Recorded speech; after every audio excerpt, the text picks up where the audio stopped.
It's Friday the 13th.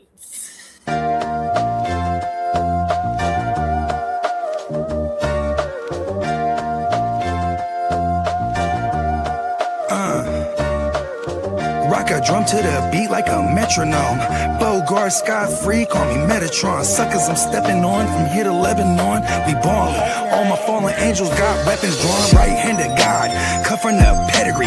Let it off, put that on the mob, we gon' let it ring. Heavyweight, smoking hella gas, watch me levitate. Always late, time don't exist in the astral plane. Clock's grill, never make a mountain out of molehill. God's will, mobsters eat lobster and oxtail. Big dope, mean we keep supreme clientele. Shine like Orion belt, iron behind the belt. By the power of God, I swing the beast by his tail. Come hella high water, I pray I won't fail. In my own category, all by myself. As I'm gon' kill them all, only time will tell. Smurfs get murked, pop you like a perk. I'm popping in the east, they heard that Poppy got the work. I'm big dog status, who you tryin' fuck with? Barking up the wrong tree, I'll put you pups on the pub list. We gon' show up and show out. Showstoppers, we gon' shoot it up at the showdown. Showing no emotion, got the show on the road. Never sold my soul just to rock a sold out show. You know how the saying go, the show must go on. Showboating, when it's showtime, I'ma show off. That's for sure, I'm a shogun. Guess I go to show, I ain't even got to show y'all. Said what I said, follow my speech pattern. Hella chips, hella rings, like I'm trying to be Saturn. Blue chipper draped in red, but only the green matters. Shoot the shepherd in the head, watch all of you sheep scatter. Metatron's cube, bet on the truth. Stomping out the devil's roof, looking out for the gumshoe. Hella kicks like kung fu, stacking what we up to. Franklin's we gon' thumb through. I know what time it is. I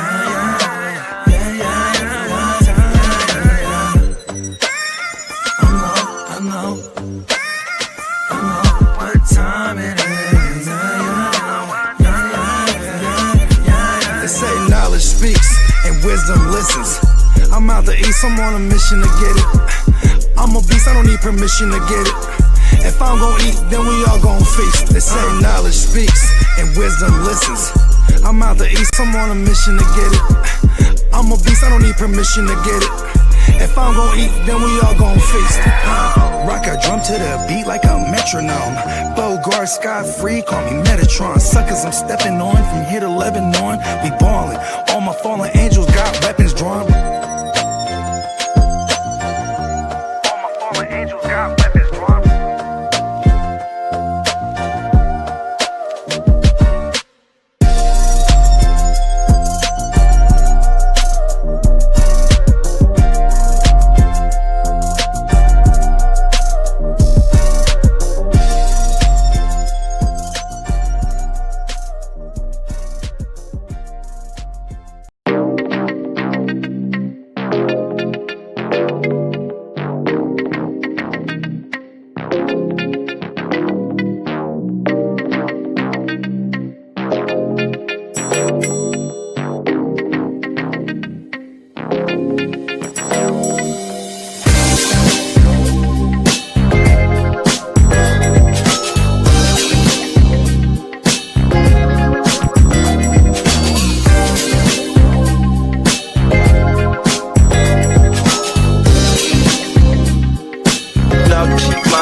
Yes. Happy Friday, everybody. Friday the 13th. Wait. Yeah, it is. Right? It is. It's our second Friday this Deja vu, what? show. It is the second Month in a row. Crazy. I guess that makes right? sense. Look at that. With There's only 28 months. Oh, sorry, What 28 is wrong days with in you, the month. calendar? Hey, if there's 28 days in the month, that means that the 7-day weeks were able to continue on to the next one. So yeah, I guess that does make sense. Somehow we were Yeah. gonna get another Friday the 13th. Well, you definitely have tuned in to a second Friday the 13th edition of the Wake Your Game Up. Yeah, just first of all, I want to start off the show shouting out all my good brothers, man, that reached out and make sure I was in the right state of mind. You know what I mean? I just had a near and dear brother of mine, one of my cousins, but he's more like my big brother. He raised me. He just passed away super young. You know, he's only about 7 years older than me. You know what I mean? Rest in peace to my cousin June Bug. You know what I'm saying? And shout out to all my brothers, man, that reached out. It really means a lot to me. You know what I mean? I fucking love y'all. You know what I mean? Sure. Yeah. Life is cruel. Let me say happy anniversary to Catherine. Happy 13th. Ugh. Oh, you and Catherine's anniversary? Yeah, 13 nice. years today. That is so awesome because to go from something somber to something joyful. Yeah, 13 years today. Yeah, look at that 13th on the 13th. Yep. See, look at that. I made a phone call. My dad was born on Friday the 13th, so it's always been a good day for myself as well. I'm not afraid of the number 13. In fact, 13 is just a number. I got 13 jerseys. There's old jerseys of mine with a lot of them have 13 on them. In some cultures, they say the number 4 is bad luck, and then you go to China, Asian culture, they say number 4 is good luck. You know what I mean? So there's different conflicting shit. I mean, listen, man, I think there's even a phobia. There's even a phobia of numbers. Period. That's all it is. Motherfuckers be scared of numbers, period. Like, hey, look, when I was a kid, I would pondering enormous amount, vast numbers used to give me anxiety. So I'd be trying to sleep. I'm talking about 7, 8 years old. I'd be trying to sleep, right, at night. And I'm like, how many pennies would a million pennies be? You know what I mean? And could you fit 1 million pennies in my room? What about 10 million? And then I would just be mind boggled. You know what I mean? I would literally, there'd be some nights I'm waking up my mom, I'm not thinking about all the numbers again. And she's go to sleep. You know what I mean? You're lying there, man. It used to keep me up at night, numbers, bro. And look at that. I grew up to do numbers. Yo, what up, Chase? What up, Chase? Got Albert. Albert. Where are you guys drafting Justin Jefferson? Second round. Because I think that's where he'll fall to. Because I still think there'll be okay. How about this? You might got a special combination of someone who likes Kyler Murray and they're a Viking fan in your league, right? They might look at Justin Jefferson like he's the one again and take him too high. I'm saying the second round because that's where I would feel comfortable snatching him up, and that's where I think people in our leagues will let him fall to. You know what I mean? You know, there's not a lot in my list of wide receivers. It's going to depend on what I'm going to go off of. I'm going to say I'm potentially one of the guys that is higher on Justin Jefferson. I have him at the 110, you know.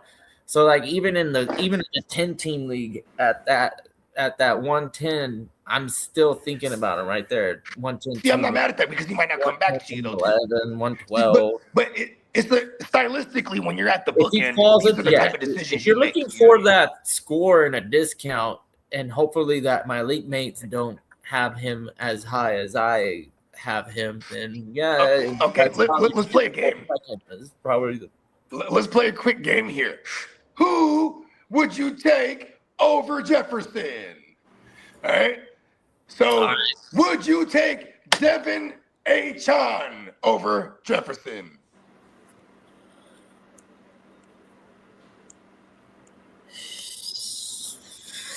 No. Would you take Jonathan Taylor over Justin Jefferson?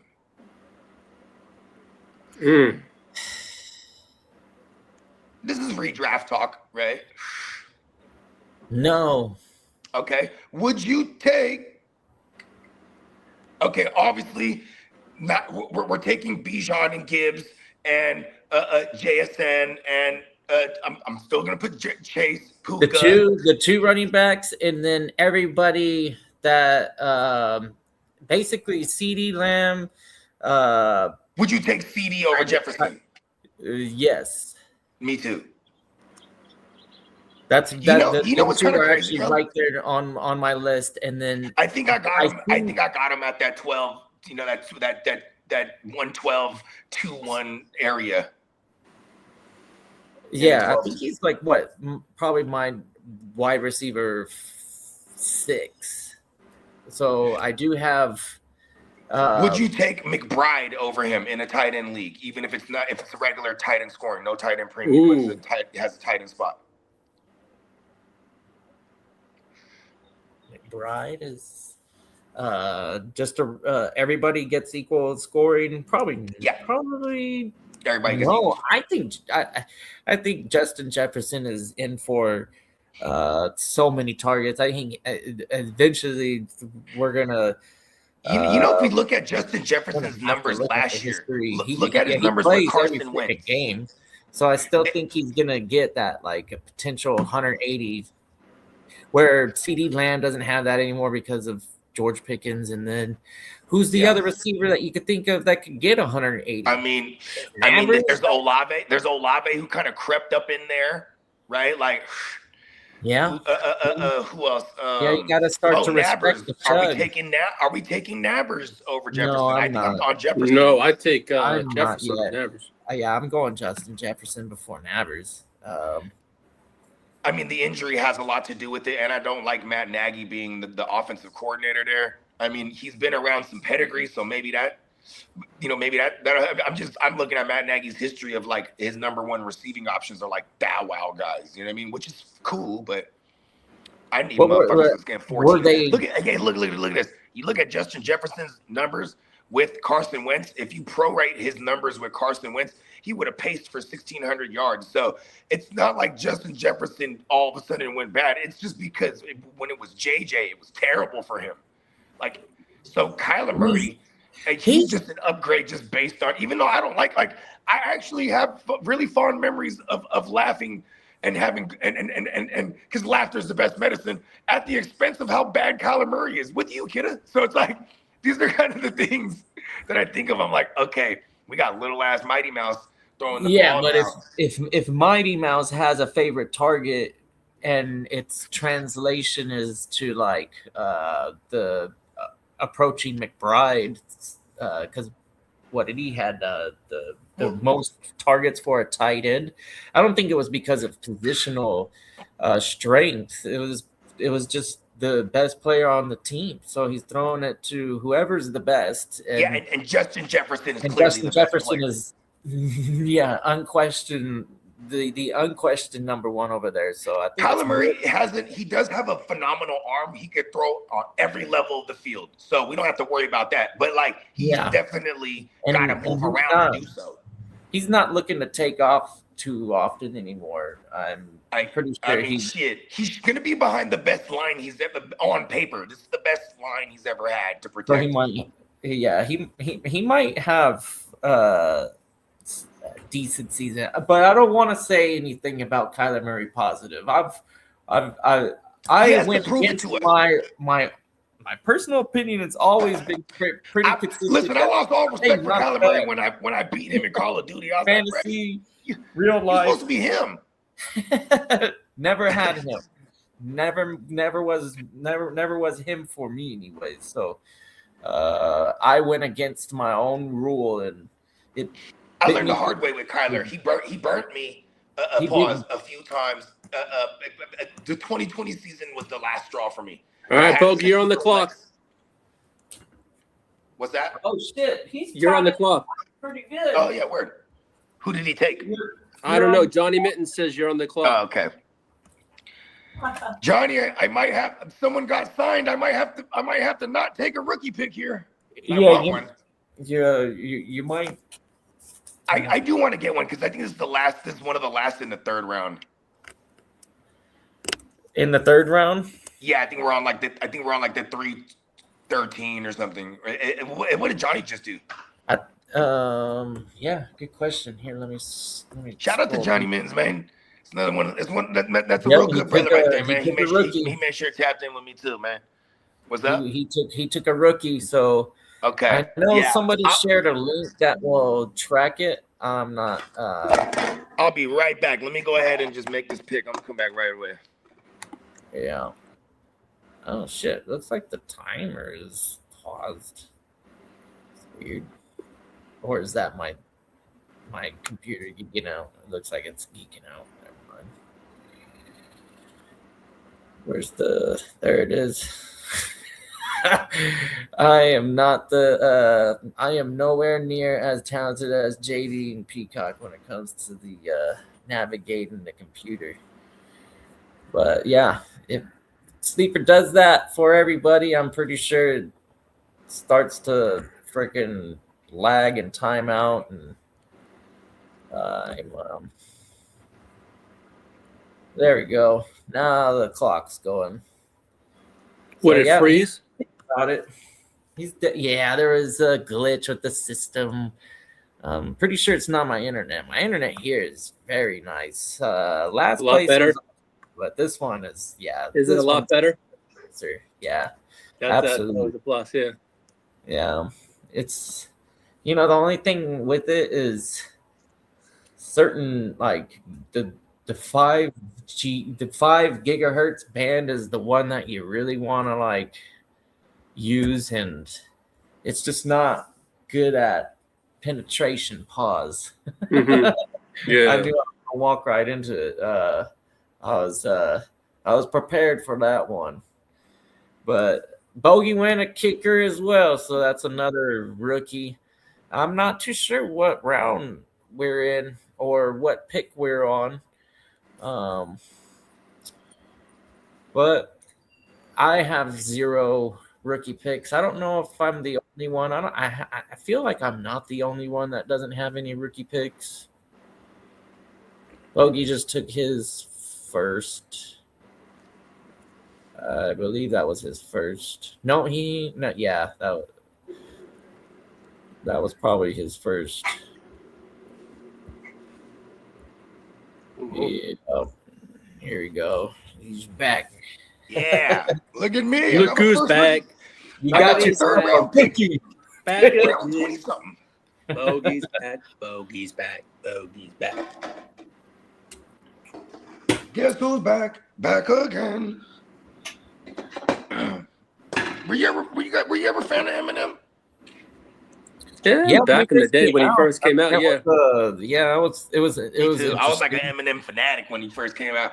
After the second album, I was already like, eh. Because there's only so much you can complain about your baby moms and your mom, and Yeah. you know what I mean. Like the it gets flow, really old. the flow and the speed was pretty dope when I heard. He only got better at the speed. They call it speedum. That's what the Tech 9 coined the phrase, because Tech 9 is like a renowned fast rapper. He calls it speedum. So like he'll challenge fools to the speedum. You know what I mean? And like Eminem be going crazy too, man. I'm like he has this one. Eminem redid a well-rounded Twister song. Who's another singer. fast rapper? And like, bro, this shit goes. I'll find it and I'll send it to y'all in the group thing. I just seen this the other day. I was like, oh shit! It was on like the Kamikaze album, which is like 4 or 5 years ago, where he's kind of on this joint making fun of all the rappers these days. Like he's like mimicking styles and shit, and like it's hella funny. But it's like the closest to Slim Shady I've got since like Slim Shady. You know what I mean? Where it kind of, and not to say that it's nothing like Slim Shady, but it's Slim Shady where he's talking shit to rappers. You know what I mean? Yeah. Yeah, like because he knows he's flexing. He is one of the more lyrical miracle individuals out there. You know what I mean? Like I think a lot of people herald him as their GOAT because of his record sales. And I would argue anyone who has an argument which should be based on his skill set, because he does have skill for real. You know what I mean? Like I don't like basing anything on the motherfucker who sold the most. Sometimes people just like stupid shit sometimes. Like yeah, trendy stuff. Yeah, like that LeVar Ball song. That song was tight. Yeah, he's terrible. He's pretty relevant, right? I'm not really listening too much. Eminem, is he still relevant? He's still. No, I still read about he him. kind of pops out here and there, like when he popped out for the Super Bowl halftime show back when the Rams won it. You know, he that's probably like the most we've seen at him in a while. You know what I mean? Yeah, it is. All right. He actually just came out with a documentary series, right? Look at this. It's called Stan, right? And or the real Stan or something like that. But anyways, it's a documentary on Eminem's life, but it's from the perspective of there's like 3 or 4 hardcore Stans that actually exist, and these guys are the ones like in the documentary. And there's this one dude, right? He's the most hardcore Stan. He leads a pack of Stans, right? He leads a pack of Stans out in Pakistan. See, that sounds like some Eminem shit right there. Anyways, he has a pack of Stans, and like they would just wait outside of Eminem's like gates on his compound. You know what I mean? And then like one day, Eminem, this is in a documentary, Eminem, he's just pulling out of the driveway. You know, he's in the back seat, probably fucking something fancy. And then he says, "Man, hold on, stop." He tells the driver, "Stop." He rolls down the window. "Hey, come here." He's like, "Fuck, this guy's fucking the best Stan." You know what I mean? He just tracks him down, knows where he lives. And totally respectful too, just really weird. But he calls him over to the window. They all start to walk. And then the main Stan, he turns at the other guy and says, "You stay back, this is my chance. This is my moment." And then Eminem's like, whoa. Like, you know what I mean? Like, there's some hardcore motherfuckers that love this fool. Can you imagine? Women too. Like, it wasn't just weirdly men Stans. They were like women. Like, when I discovered Eminem's music, it changed my life. And they're like, whoa. What up, King D? She was probably the girl he gave mushrooms to in that song. Oh, we got shout out the chat. We got King D. What up, got kid? Pat Signal. Shit. Oh, hopefully, does that? Maybe he's in a. Lee, do me a favor. You got another device next to you? Or actually, no, don't worry about it, Lee. Hey, anybody in the chat, let us know if there's a connection or if it's coming through choppy for y'all too. We got to do a better job at getting to the chat. That was sent over 13 minutes ago, so yeah, it's all good. King D, hopefully it's a little bit better now. I don't know if it was on. I'm checking it out right now on my iPad. And now we got Johnny in the building, the guy that you kind of influenced Bogey's decision here. We made a pact. Going with that, you know. We made a pact. 401, I guess, is the I got the 401. Yeah. Damn. I'm angry. That is worth very little. That's what I want to know. Would have been in front of the other one. Once we get these rookies on their respective rosters, where some of these values to these picks, like some name value to the pick, finally, that's gonna be real fun. Because it happens every year. You have a guy that you think is going to be the number one receiver, for example. A lot of people think Tate is the next one. So if Lemon gets a better landing spot, then it's arguably, there's potential for. Do you remember? Remember that year? It was London. Number one. It was London, Olave, Garrett Wilson, J-Mo. And I feel like I'm missing another person in the first round. But also that year we got George Pickens in the second round. Yeah. We also got Christian Watson, right? But London was drafted first that year. Then I want to say it was Olave, and then the Jets took Garrett Wilson. Oh no, it went London, Garrett Wilson, then Olave, then the Lions traded back in and took J-Mo. This was the same year they took. I want to say this is the same year they took Gibbs, maybe, if I remember correctly. My point is, everyone went gaga over London just because he was the first one took, and like I didn't like that situation at all. At the time, he had what's the black buddy Desmond Ritter. You know what I mean? He had the Rider throwing the ball. And I didn't like that at all. You know what I mean? And then you had Garrett Wilson with I think then Sam Darnold throwing the ball. No, it was Zach Wilson. Zach Wilson didn't like that at all. You know what I mean? Olave was the most interesting to me. And so I ended up drafting a lot of Olave even over those guys when I had the opportunity that rookie year, based on he had Jameis Winston throwing him the ball and Andy Dalton behind him. So I was like, okay, I'm going for that situation, even though that quarterback situation was going to be shaky for years to come. I'd rather Olave on win now mode because I'm usually on win now mode. You know what I mean? And then, my Olave shares that from back then, I still have them because ain't nobody wanted them. And now now he's worth something. I don't want to move him. And like London, I traded for him a lot of places last year and drafted him everywhere in Dynasty because I liked it what I seen finally after a couple of years. Now I can't sell him. Nobody wants him. You know what I mean? But I'm still glad I have him because now this looks like, as long as the situation feels better, and to ultimately go back to our Jefferson conversation, Kyler Murray makes Jefferson feel like, all right, we're confident in him again. You know what I mean? I don't think we felt the same if it was Carson Wentz or J.J. McCarthy, obviously. We would have loved it if it was Kirk Cousins just because we've seen it before. You know what I mean? There was a lot of, I think, attitude to the quarterback situation that it was obvious chemistry, if it was forced or not, the quarterback not giving him 13 to 16 targets per game, like his averages throughout his career, Yeah. it just dropped dramatically. There was zero, I think they had the number 5 defense. How many fucking touchdowns did he have? Like 1 or 2? That's why I'm so high on him this season. I want to say he had none last year.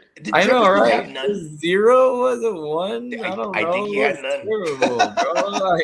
You can only get somebody better. Look this up. that is going to be historically his worst season. Watch.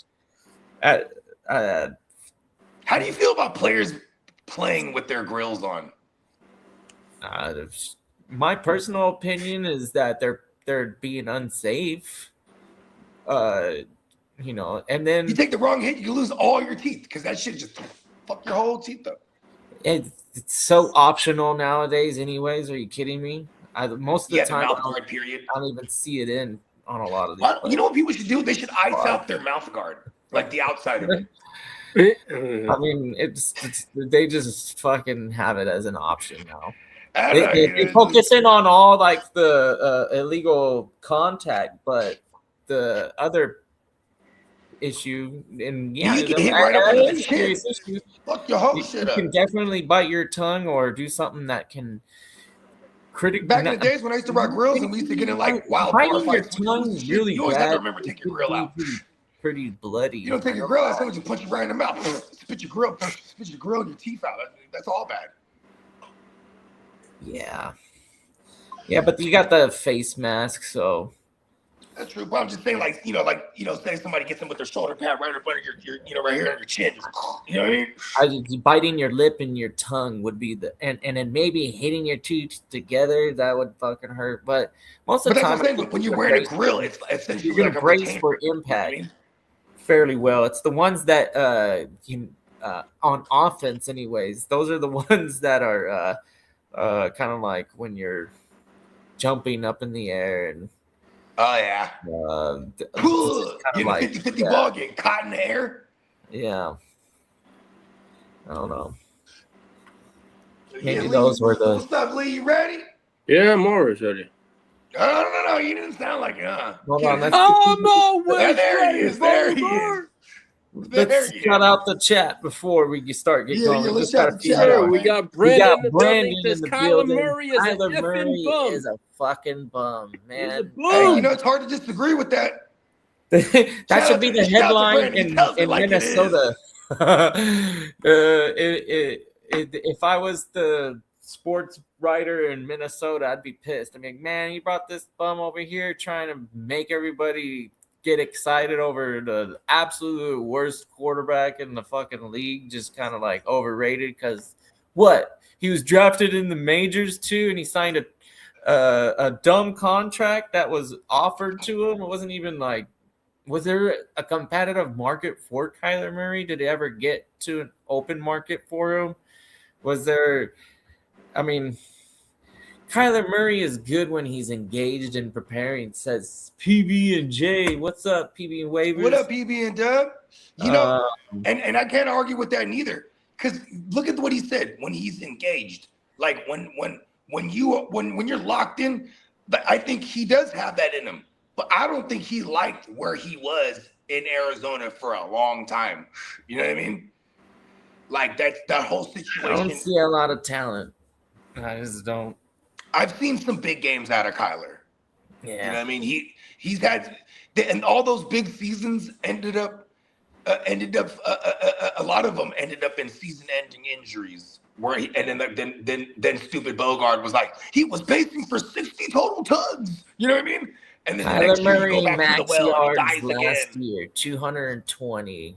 The Brisket with the same roster had 452 in 14 games.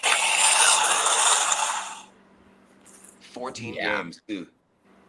Well, you know, they're just comparing the best games of their of the respective season. Yeah. So, yeah, Brissett definitely was playing lights out for him. You know, there was nobody on earth thinking that Brissett was gonna be that great for fantasy. Volume is key. You know, you look at it, go look at his pass attempts. You know, we're talking like 37, 47, 57, you know, 45. You know, fucking having 49. Like he was season from Michael Wilson. First, it went with the running game going to shambles because that's historically just a running team. They're gonna run the ball all the time. So when Connor and then Benson and they have to fucking juggle the three terrible running backs they have after those two, there's not a lot of promise. So they have to figure it out through the air. And I'm glad Michael Wilson had that breakout. I was you've been a Michael Wilson a supporter for a long time. I have him in a few dynasty formats, and it was just because of his class and the he was good out of Stanford. Yeah, not the best. Know, before Marvin Harrison, they had aspirations of it being Michael Wilson and McBride as the focal point, and then but Kyler sucked again, gets them up there in the draft. To get Marvin Harrison the next year. You know what I mean? Yeah. And I think they had a game plan set because they had so much promise in Marvin Harrison. And they were, what? Instead of just focusing in on trying to improve this guy, let's just switch the numbers on the drawing board. And when you look at it, Michael Wilson in the X and have him running in motion and then have him as the focal point. I feel like that was Brissett too. When he came in there, he was like, yo, we got this kid right here, bro. Like, you know what I mean? And then Brissett, like a savvy veteran, started using Marv as the decoy. Like, all right, you go out there and just take all of the distraction away as much as possible because you suck. Yeah. That's what he told him. Oh man, that's another name in on that team that I just can't ever really get behind is Marvin Harrison. I'm Trey McBride fan for sure. That guy is awesome for fantasy. Bogey's got a decent team. Nice, I like it. Bogey's team. Yeah, don't worry about me. It's all right. Yeah. What up, Bogey? You always say that you have a decent. It's all right. I got Sam Darnold. What up, Derek? I got Sam Darnold. I got really fucking angry when someone took Milrow. Shout out to Flex. Oh yeah, Milrow. I was hot about that. Like, why are you taking Milrow right there? I'm supposed to take Milrow in round 30 for me. I took Milton or right the Cowboys backup. Why not? Yeah, Dak's like a checkerboard kind of injured year, not injured year, injured year. You never know. With the free agent quarterback market, man, you never know what could happen. All he has to do is play 5 games, right? An IR stint. I'm not rooting for that, but that's all it might take is you want to hear something crazy? 5 weeks and showing out, and then all of a sudden his fucking value is high in free agency. All right, look at this. Who was the coach before Shoddy for the Cowboys? Before Shoddy, was it before they elevated? Oh, Shoddy. That was the it dude was McCarthy. It was Mike McCarthy. Where's Mike McCarthy now? It wasn't the other guy. It was Mike McCarthy, and then then when they fired Mike McCarthy, they elevated Ryan Schottenheimer from the OC to the head coach, and then that was last year. So he had his first year as a head coach last year. Now Mike McCarthy's with the Steelers. Theoretically, if they needed a QB, they could trade them Joe Milton. Mm-hmm. Yeah, Milton's probably learning a lot, and the preparation. I know Dak Prescott's always impressed me with his preparation. I know he looks goofy. I'm not saying that goofy shit. We're all that fucking. I mean, Jameis Winston's goofy. Outside of that goofy thing, there's Jameis Winston goofy, and then there's Danny Dumbass goofy, and then there's Eli Manning goofy, where it's like, but Dak Eli Manning's more of a goof. Yeah, was Danny Dumbass, and then ever since Jameis Winston's just misunderstood. Remember his preseason, his rookie preseason games? Who? Jameis Winston? No, Dax. Oh, Dak, yeah, very poised. He didn't look like a rook.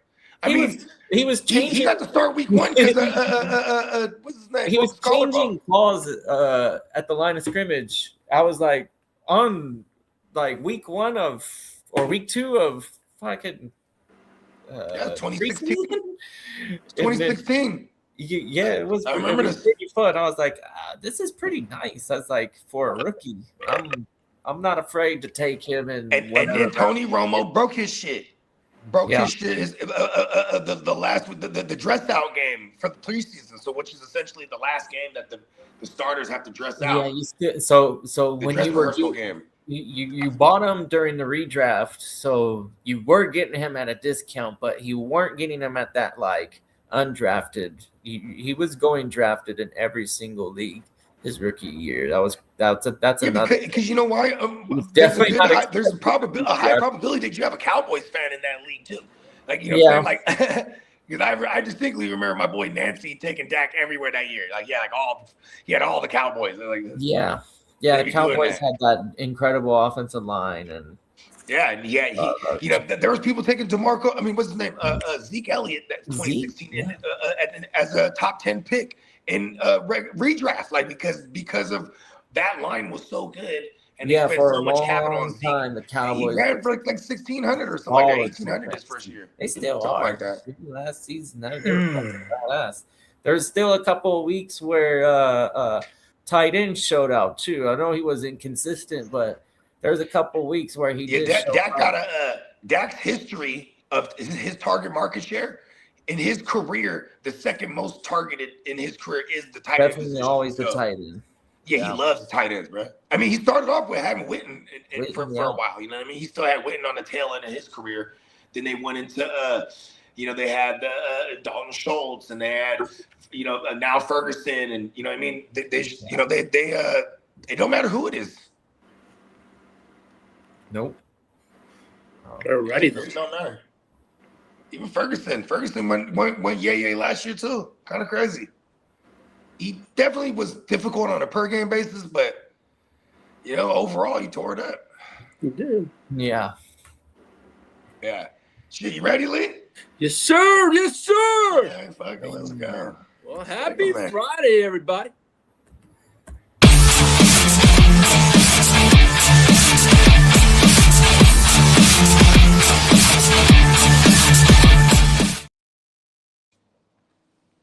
Let's go.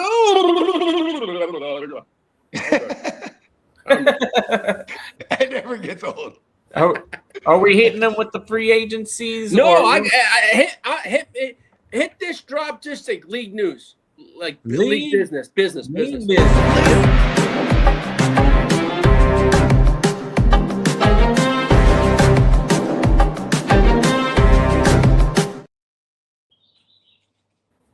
NFL fans, this is going to be a hell of a fun time. So came out last night is that the NFL is exploring a Thanksgiving Eve day game, which would put us in for 5 days of football of Thanksgiving week. I'm all for it. Yeah. Yeah, we get one on It'd be, Wednesday, Thanksgiving Eve, Thursday were our traditional football games. Friday, Black Friday game. 3 games, you mean? Yeah, well, you wouldn't get. Well, you get a Wednesday, Thursday, Friday, nothing Saturday, but then you have Sunday, Monday. Yeah. You would get the brand new Wednesday Thanksgiving Eve game. Then you get the 3 games on the Thanksgiving slate. Then we get they're I think they're even talking about moving the Black Friday up to 2 games. I think, but right now it stands as possibly. 1. Yeah, right now it stands as 1. Then we got the full Sunday slate and then Monday night games. So it's badass. It's gonna be irritating. I'm sure for the team that has to play that Eve game, and I'm like, maybe they played the Thursday night prior to that. So it's not such a short week for them because I don't see them letting them. Okay, actually, if someone played Sunday and then Wednesday, that's the same as someone playing. Oh no, it's not the same as someone playing Sunday and then Thursday because that's our short week, right? Thursday. They don't ever let no one play Monday and then went Thursday. So they would probably have them play the week. Whatever teams that were playing will probably. I don't know. This is weird. Or maybe one team's coming off of a bye week. I would just do back-to-back matchups of division rivalries. So you'd like, that's the 2 games that those teams are going to see each other. Have we ever seen that? I don't know, but it's the most fair way to handle this situation because it is extremely shitty to play on Wednesday. Like we've seen it happen plenty of times where teams play the last week, then they see each other in the playoffs the very first week. But like, I don't know if I've ever seen a division rival play each other playing twice. Sunday and then having to play on Wednesday is like super shitty. So if that's insane. So I feel like whoever played on that Wednesday Eve game would have to be coming off a bye week and or played the Thursday night game prior to that. You know what I mean? So that's what I would do. I would do the division rival maybe even 2 shitty division rivalries, like a Chargers. Oh, I know who's playing the Wednesday Eve game. It's going to be like the Browns and the Jets or something because they're going to put the shitty teams there. Like the Jets and the Browns? This is your primetime game. They're just looking for views anyways. They're not looking to, they're playing on a Wednesday, whatever. That time of year, there's no baseball. There's basketball already, but the market. Like there's basketball during that time of year, right? Are we November? Yeah, it's just basketball is just about starting. But see, nothing is no match for football on a fucking Wednesday. That's true. That's gonna go. Football always takes the cake. So they really don't fucking matter what team they put there, honestly. Yeah. They might put like the Browns and someone good. They are gonna put one team that's good at least. Yeah. Well, the NFL draft in 2026, the first round pick time was reduced from 10 minutes to 8 minutes. You know what's funny about that?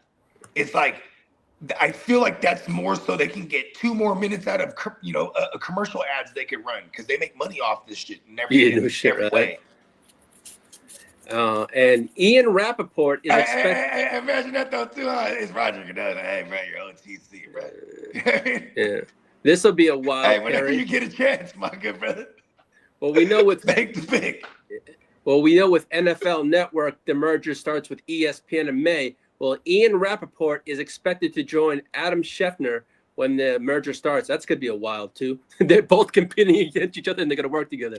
Well, they're both characters. Like, you know what's cool about Ian Rappaport is, like, you'd always go on NFL Network, but once he started going on the McAfee show, that we found, like, his personality and who he is like, hilarious because he loves to drink.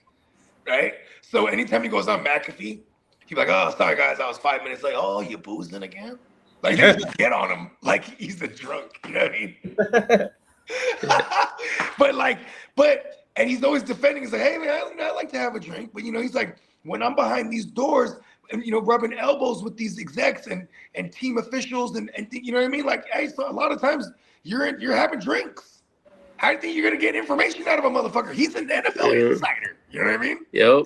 Well, Tony Dungy will not return from Sunday Night Football. You know what? 17 Shout out years. to Tony Dungy, bro. Yeah. Good for him. Because he needs to retire because he already looks like a corpse mode right now, bro. Like, shout out to him. He looks He's Mr. Burns. Bro, I know, right? Like, he is so awesome. I'm not going to downplay what he's done as a player, as a coach, as an analyst, whatever you want to. But what he's done for, he's the first black head coach to ever win a Super Bowl. Yeah. Like, he's in the books. Yeah. And, like, I think he just can't get away from the game. He's retired now. You know what I mean? Good for him.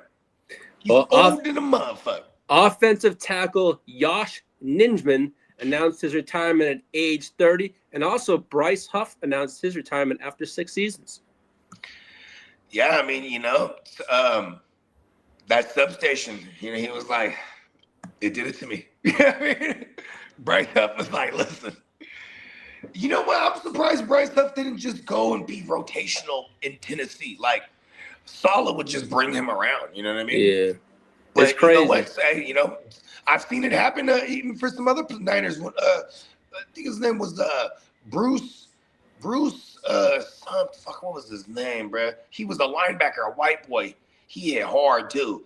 And like his first year, he killed it at like triple-digit tackles, some shit like crazy. Yeah. Second year, going into the year, he just up and retired because the doctor said, he had one too many concussions that he might need to really consider this, and he didn't play with his life.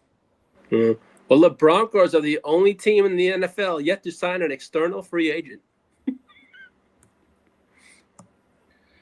They got a good ass team. Yeah, they got that. Well, as for hey, kiddo, you want to hit that? He thought it was. Hey, it don't matter if it's good or bad or whatever. You try to downplay any of your division rivals. I love your consistency.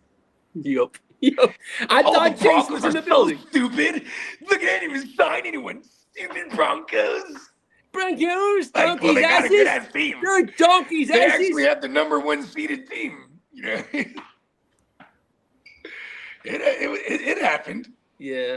Well, as Kid is there, can you hit that trade rumor? Actually, rumor drop. Rumor.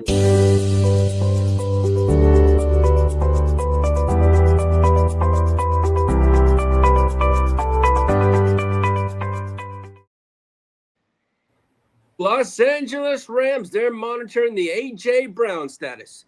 See, this one's really freaking annoying because they're just so good at what they do. Like, they're the Hollywood Rams. What is Hollywood filled with? Stars. You know what I mean? And they just want to add more A.J. stuff. Brown, God damn it. No! Love it for our Staffords. Oh, yeah, for sure, right? Hate it for our 49ers. Lee, you should hate this too. You're always going to be in the shadow of them. You're just the other LA team. I know. We're just what they say. We're just a tenant. That's what they say? That's cold. No, well. I think Justin Herbert could beat up Stafford in a fight. I don't know if anyone could beat up Jim Harbaugh, though. That's the thing. Jim Harbaugh will get in there and start stabbing fools, bro. He wears Dickies. Man, for that man's age, man, he sure does do a lot of And Jim Harbaugh is smooth getting. Jim Harbaugh is yelling at the person in the Starbucks drive-through like he's a savage. Well, I said half and half. You know what I mean? He's in there going crazy. With all the drama going on with Mad Max Crosby, Mad Max put a thing on social media and says, "I'm a Raider." He ain't going anywhere. They're not trading him. Clip it. Clip Lee yelling, "He's a Raider." Hey,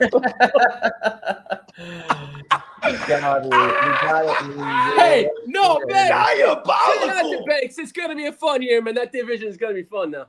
But, all their additions, this is going to be fun, too. But what do you think of this, kidda? What do you think of this whole Max Crosby situation? It's pretty scandalous. Looks like the Raiders aren't gonna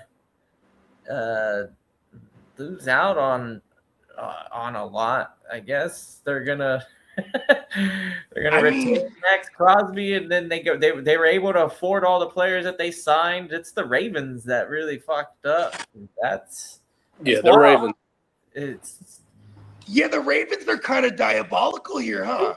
They just gave the Raiders like all sorts of ammunition to do all their trades, and and then they took it away And in get one them fell done, swoop. and it's just like, what the fuck? For the And AFC then they West, went and got man, Trey the Hendrickson for Chargers dummy real ass quick. Yeah, cheap. and you know Trey Hendrickson was in the building when Max Crosby was there Oh wow, what a coincidence! because they wanted you to know pair what? Max Crosby with Trey Hendrickson. And you know what? Max Crosby, this is how they knew there was something wrong with Max Crosby, because normally Max Crosby would have just fought. He would have just fought him right there. You know, Max Crosby trains MMA with a bunch of them UFC fighters out there in Vegas and shit. Right? He got some moves, but then the Ravens were like, he didn't attack him. Yes, sir. He's hurt. The Kansas And the City Ravens, they royally screwed that up for the Raiders moving forward. Like they just ruined their big trade piece as far as value goes. Like now everyone's like, look, I'll take Max for one first. You know what I mean? But also coming out, there's a lot of GMs now that are shying away from that want to deal with the Ravens because of this. That's what I just said. Mm-hmm. And look at that's crooked for the Ravens. See, that's what happens when you have.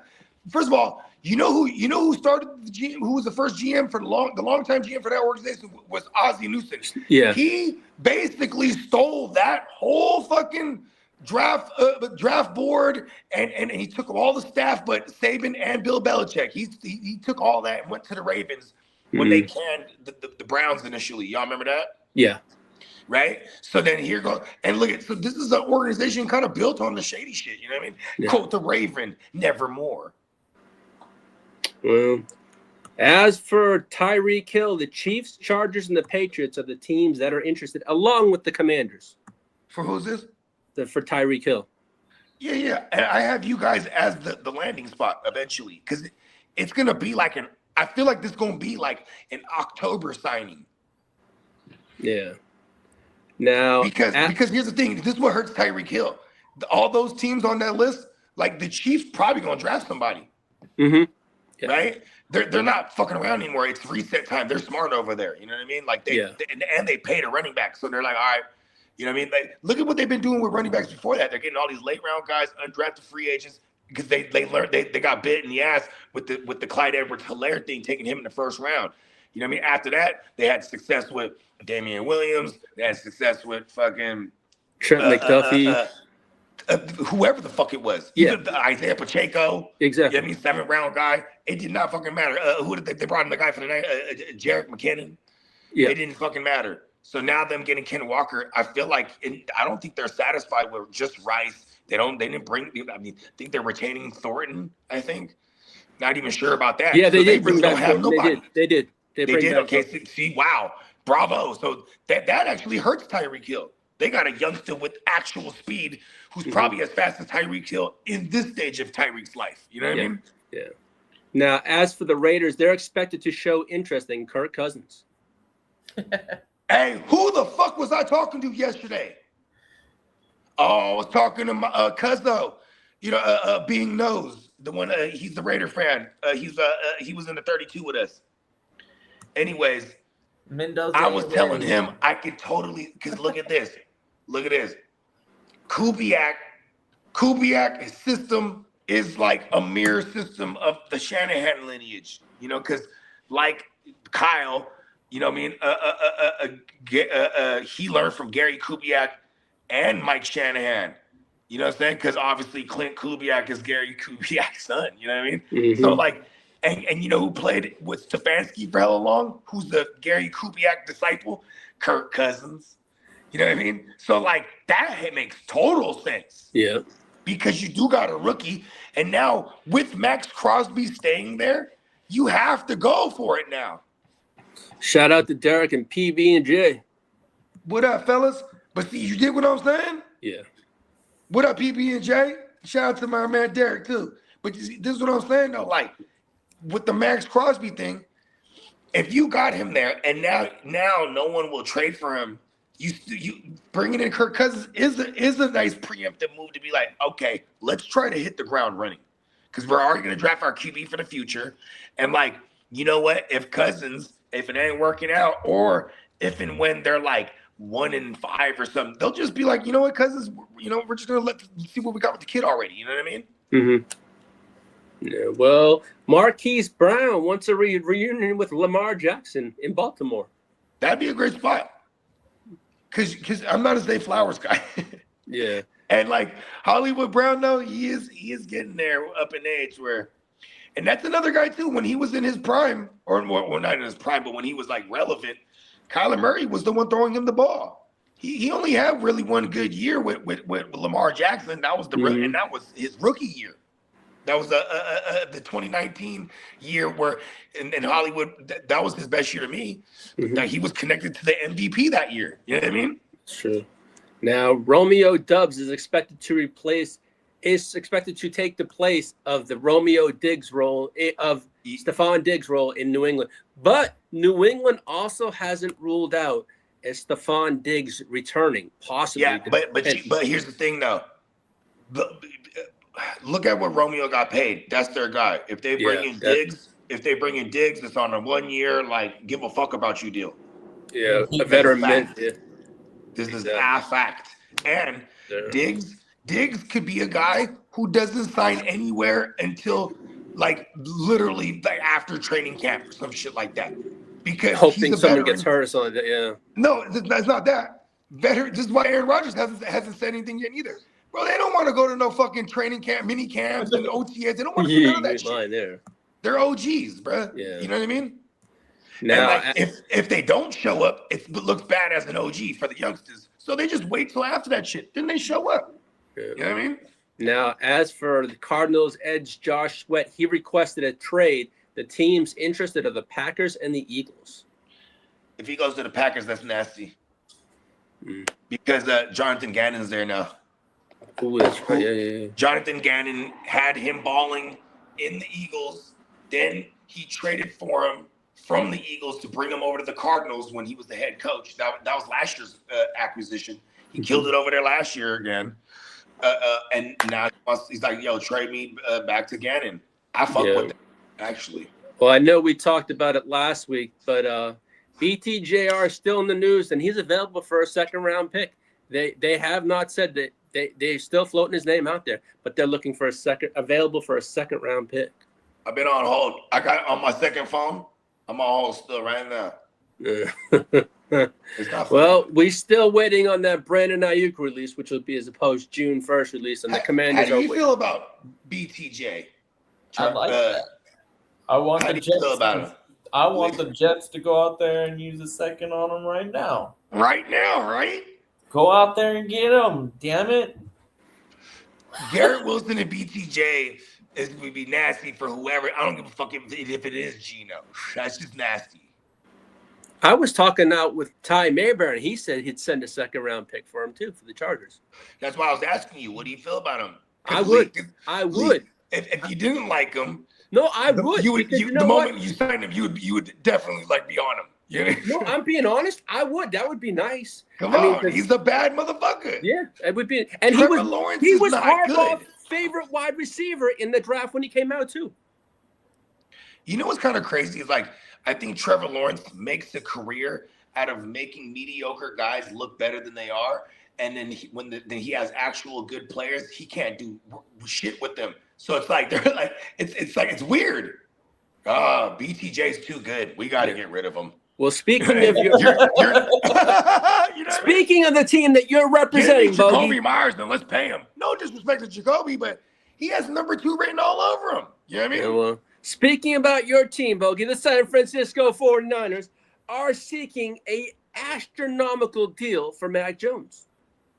What does that mean, Bogey? I don't know. I mean, actually, you want to know? I think I do know what it means because, and I'm gonna speak from. It's a high price. Hold on. Let me get astrological real quick. I am a Sagittarius. So is Shanahan. He's actually exactly 2 weeks. He's December 13th, if I remember correctly. So he's exactly 13 days after me, right? And I tend to feel like we think a lot the same, and we definitely have PTSD from shit that has fucked us up. Like we don't forget. So I feel like him getting injuries to a lot of his star skill guys, he don't want to come off of Mac Jones unless it's worth like whatever he feels comfortable to live in fear for. So it's like, all right, give me a second round for Mac Jones, y'all, because then I'm okay living in fear of Brock getting hurt. You know what I mean? Like otherwise, like listen, Mac Jones started 8 games last year. This is insane. He did. Yeah. Like that's a fat sample size, and with his coaching thumbprint all over the league, there's so many potential landing spots because now all of a sudden he's shown to be worth a damn in that system, and hella people that came from that tree are everywhere. So, Yeah. and they held the price. It's almost like they held him for the price up to hold him for ransom until all the spots get filled up, and now it's starting to get narrowed down. Like it's really only the Jets that I still And really. I don't Pittsburgh. think Geno's like a savior. I mean, shit. It's like, oh, it's just a cool story that he's coming back to where it all started. It's like the Jets in Pittsburgh. The Jets in Pittsburgh. Yes, sir. There you go. Well, Lamar Jackson's contract. Pittsburgh will be dope to throw at Pittman and DK. I would love that for Mac Jones. Well, Lamar Jackson's extension came as new contract details came out this morning. Lamar restructured his deal. He freed up. He gets a $49 million signing bonus, $1.3 million base salary, $750K workout bonus, and his cap drops from 74 to 39.39 million. So they made about 40 million cap space. So can you explain all that to me? I am stupid. They restructured I the don't contract. get what they just did. I'm like, Yeah, they just restructured it, made it to like a base salary. oh, they restructured him. Oh, that's all you gotta say. Restructured. So he has a base salary of 1.3 million. Why are they fucking his money up? Oh, he just restructured. That's fine. He just restructured. They He's deferred still getting all all the same money. Yeah, they they just paid him. cash over cap. Yep. Yes. And Trey Hendrickson's deal is 4 years, $112 million, up to $120 million, and 60 of it's guaranteed. But if he reaches certain incentives, as in sacks, like if he reaches $60 million is guaranteed. if he hits 8 sacks, he gets $500,000. If he hits Hey, look at this. That's 12 more. more, he gets another $500,000. His guarantees for his contract. So he basically is going to play for 2 years because that 4 years is fugazi. But he's going to get his full 60. Right? Those aren't huge. They're signing Daniil Hunter for 1 year, 40 a wop, fully guaranteed. Yeah. Make an extra 500,000 on my 40. Yeah, 500,000 he gets for every increment from 8 sacks to 12 to 16 to 20. He possibly can get 500,000 for each going up. I'm hoping that it helps Mike Green develop into a dominant pass rusher. Don't you draft him? I already took him. Oh, you did, damn it. Well, Cam Hayward and the Steelers reached a 1 year, $32 million extension. Who that? Oh, Cam. Cam Hayward, yeah. Good shit. Shout out to the old man. And the Bengals and offensive tackle Orlando Brown Jr. reached a 2-year extension through 2028. And Landon Dickerson has a revised 2-year deal for $36 million. Danny Dumbass, he got 2 years, $88 million, and it can be up to $100 million. That's wild. That's that dude's made about $300 million now in his career. Wow. Good. And good timing. Yeah, and the Packers gave defensive tackle Javon Hargrave 2 years, $23 million. The Buccaneers gave Javon Hargrave. I know we've talked about the incentives, but can we? Do you have that information? Can we hear that information? How does he get the $100 million? I think it's I think one is a workout. How many games he plays.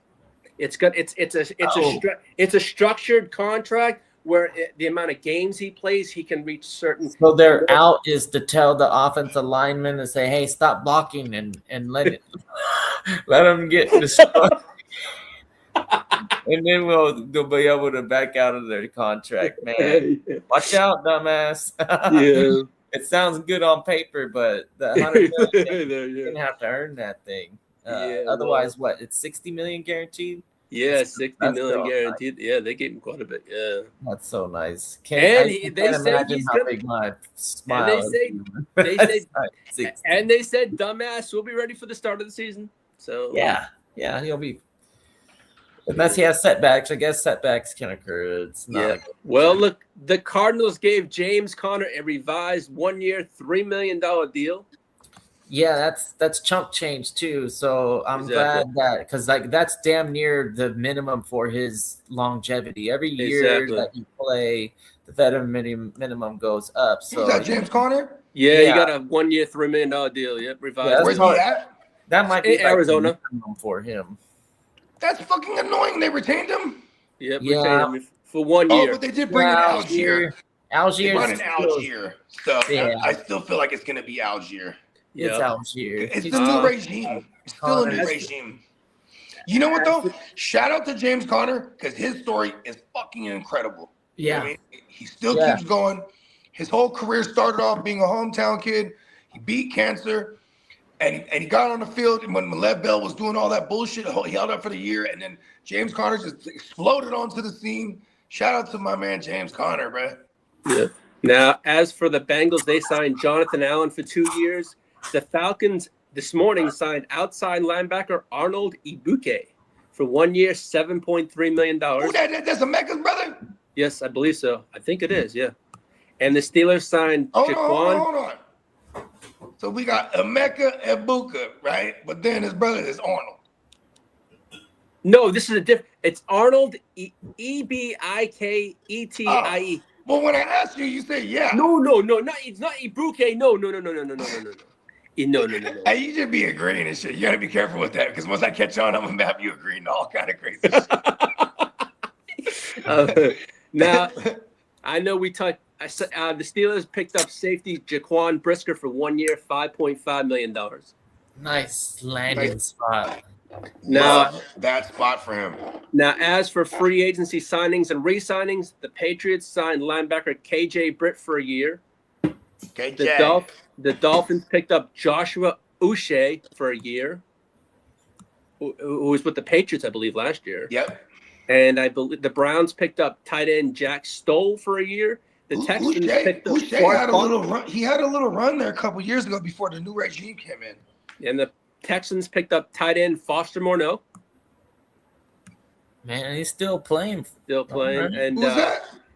Foster Morneau, who had the lymphoma. Oh yeah, the island of Dr. Foster Moreau. Yeah, was he just playing for the Saints or did he? Yeah, he was playing for the Saints.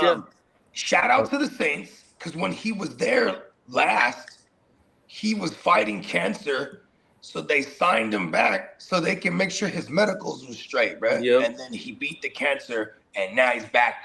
Look at him! Shout out to the island of Dr. Foster Moreau. And Gang, I love stories like that, man. Yeah. Survive, B. And Gang Green's team picked up linebacker Michael Walker for a year. And Cool. Gang Green. Interesting. Walker. Interesting. You remember Michael Walker? He hasn't really been had a year playing like 3 often. years ago. Like 3 years ago, he balled out of nowhere. Yeah. Has he been playing? Has anybody been starting? so. I don't think he has, to be honest with you. It was like he balled on the Falcons, and now it's the last. And then he went. Special I think teams, probably. last year or the year before that, he was with the Steelers. That's where he was at. And one of Bogey's truthers, C.J. Gardner-Johnson. We got the perfect. We're in perfect position to grab a linebacker here. I think we do that. Now, speaking of your team, Gang Green, there's a couple. Your team, the Jets and the Cardinals, are the teams that are rumored to tank for Arch Manning. Yeah, 100%. I'm just not sold on Arch Manning being even all the hype yet. I got to see more. Now, Bogey, what's your thoughts about C.J. Gardner over with the Bills now for a year?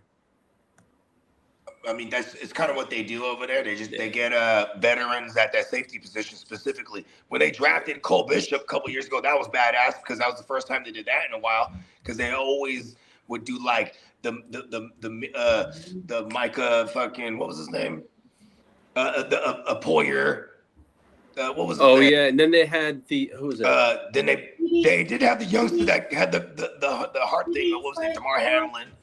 But yeah, they usually bring in veterans there, so this is just kind of par for the course. I mean, last year, who was the veteran they brought in? Yeah.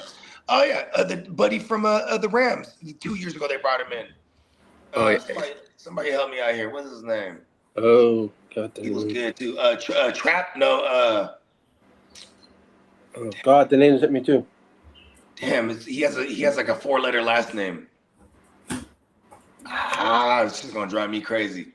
It was what was his name? I had him on like every begin week. with a T. Yeah, it's something with a T. Not tap. It'll come to me. Well, Derek's Cowboys signed Kobe Durant for a year this morning. Durant. Kobe Durant, yeah. Now the Seahawks signed Josh Jones for a year and Emmanuel Wilson for 1 year, $2.1 million. You know what that tells me? That like they're banking on Sharps to come back quick and fast. Or if they don't address anything else. Or they draft someone. I'm trying to think. Didn't Seattle have a player last year that was like a third stringer? I forget his name. Haloni. His name was Haloni. Yeah, Haloni. Yeah. Yeah, that's right. Well, we know about the Panthers signed John Mechie, and they also re-signed Isaiah Simmons. Interesting. Yeah, and Chris Rodriguez went to the Jaguars. Running back. This is interesting right here. Yeah. Because whatever you think about Chris Rodriguez in the league, when I think of him, he has had some breakaway plays. But what's crazy is like it was brought to my attention that he played in college with Liam Combs and had like 1,400 yards or some shit like that. You know? Bogey, Johnny Mitten said Trevarius White. No, that's a corner.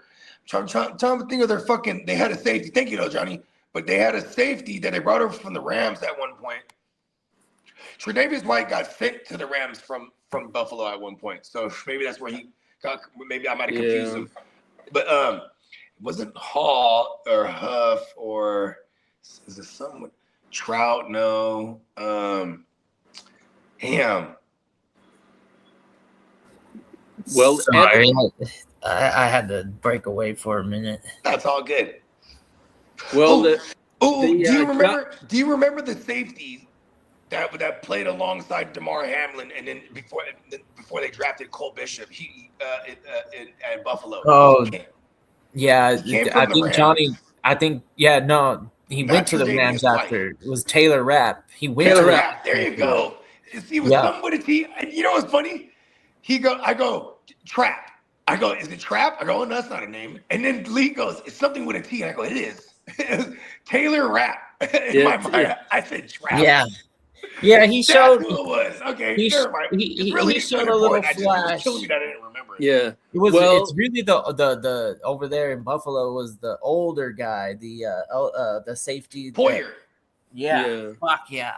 And he balled out till I don't know if he's playing anymore, but yeah, well, because we were referring to them signing CJ GJ. This is just what they do. Yeah. Know what I mean? Oh, okay. They bring in veterans and I don't know why that. Remember that signing? They jumped. That was like such a fucking reach for him. I thought. I didn't think he was that good. For Bishop? CJ. Oh, CJ GJ. I mean, you know what's crazy is like, I mean, he played well.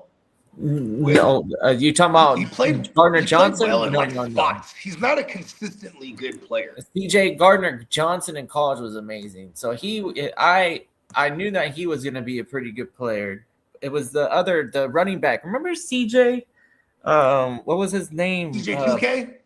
No, maybe I'm getting his name wrong. CJ Anderson? Maybe CJ Anderson. Is that his name? Yeah, he was the Kubiak running back.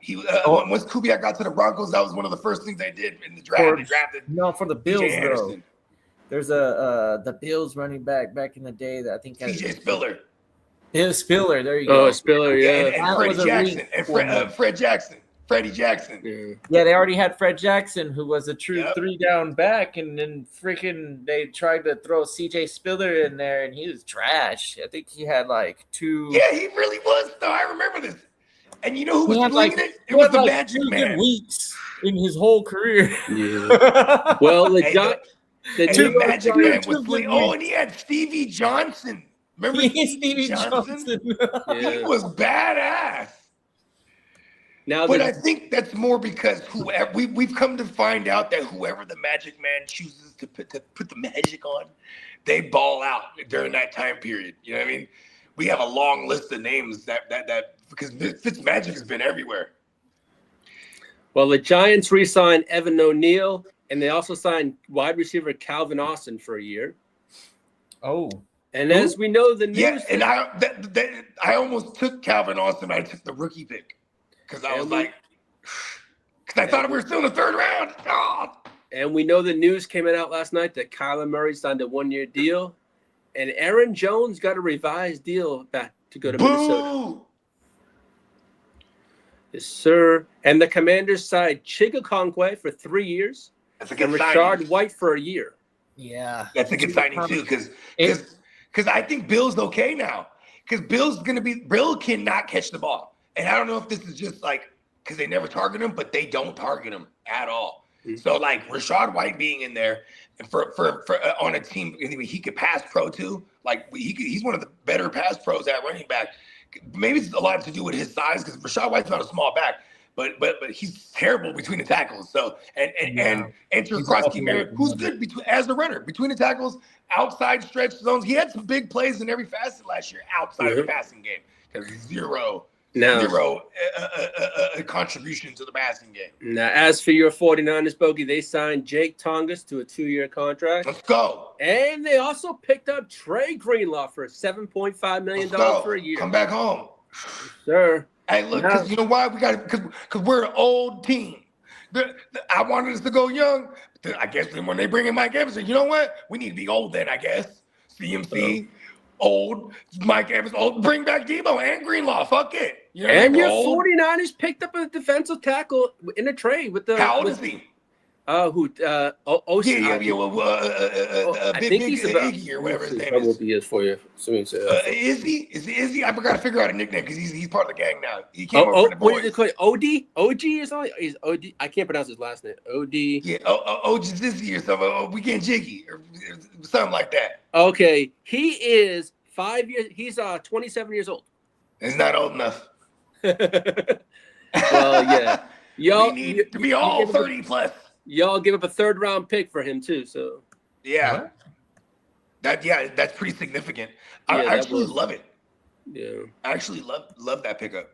Because here's the thing, man. We tried to draft in that spot twice last year. Like, you know what I mean? And then the year before that, we're bringing in the Hargraves of the world, and you know what I mean? Like, you know what I mean? So yeah. I do like this actually quite a bit. And the Cowboys and the Titans had a trade.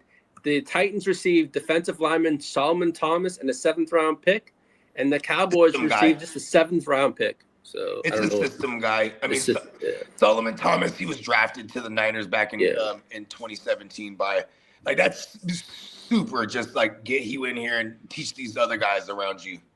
Now, teams that freed up did restructures. The Lions restructured Jared Goff's contract and created $32 million in cap space. The Falcons did Jake Matthews restructure, created 10.5. The Vikings did over Justin Jefferson and Christian Darrisaw's contract and made $27.2 million cap space. And we know the Ravens made about 40 with Lamar's.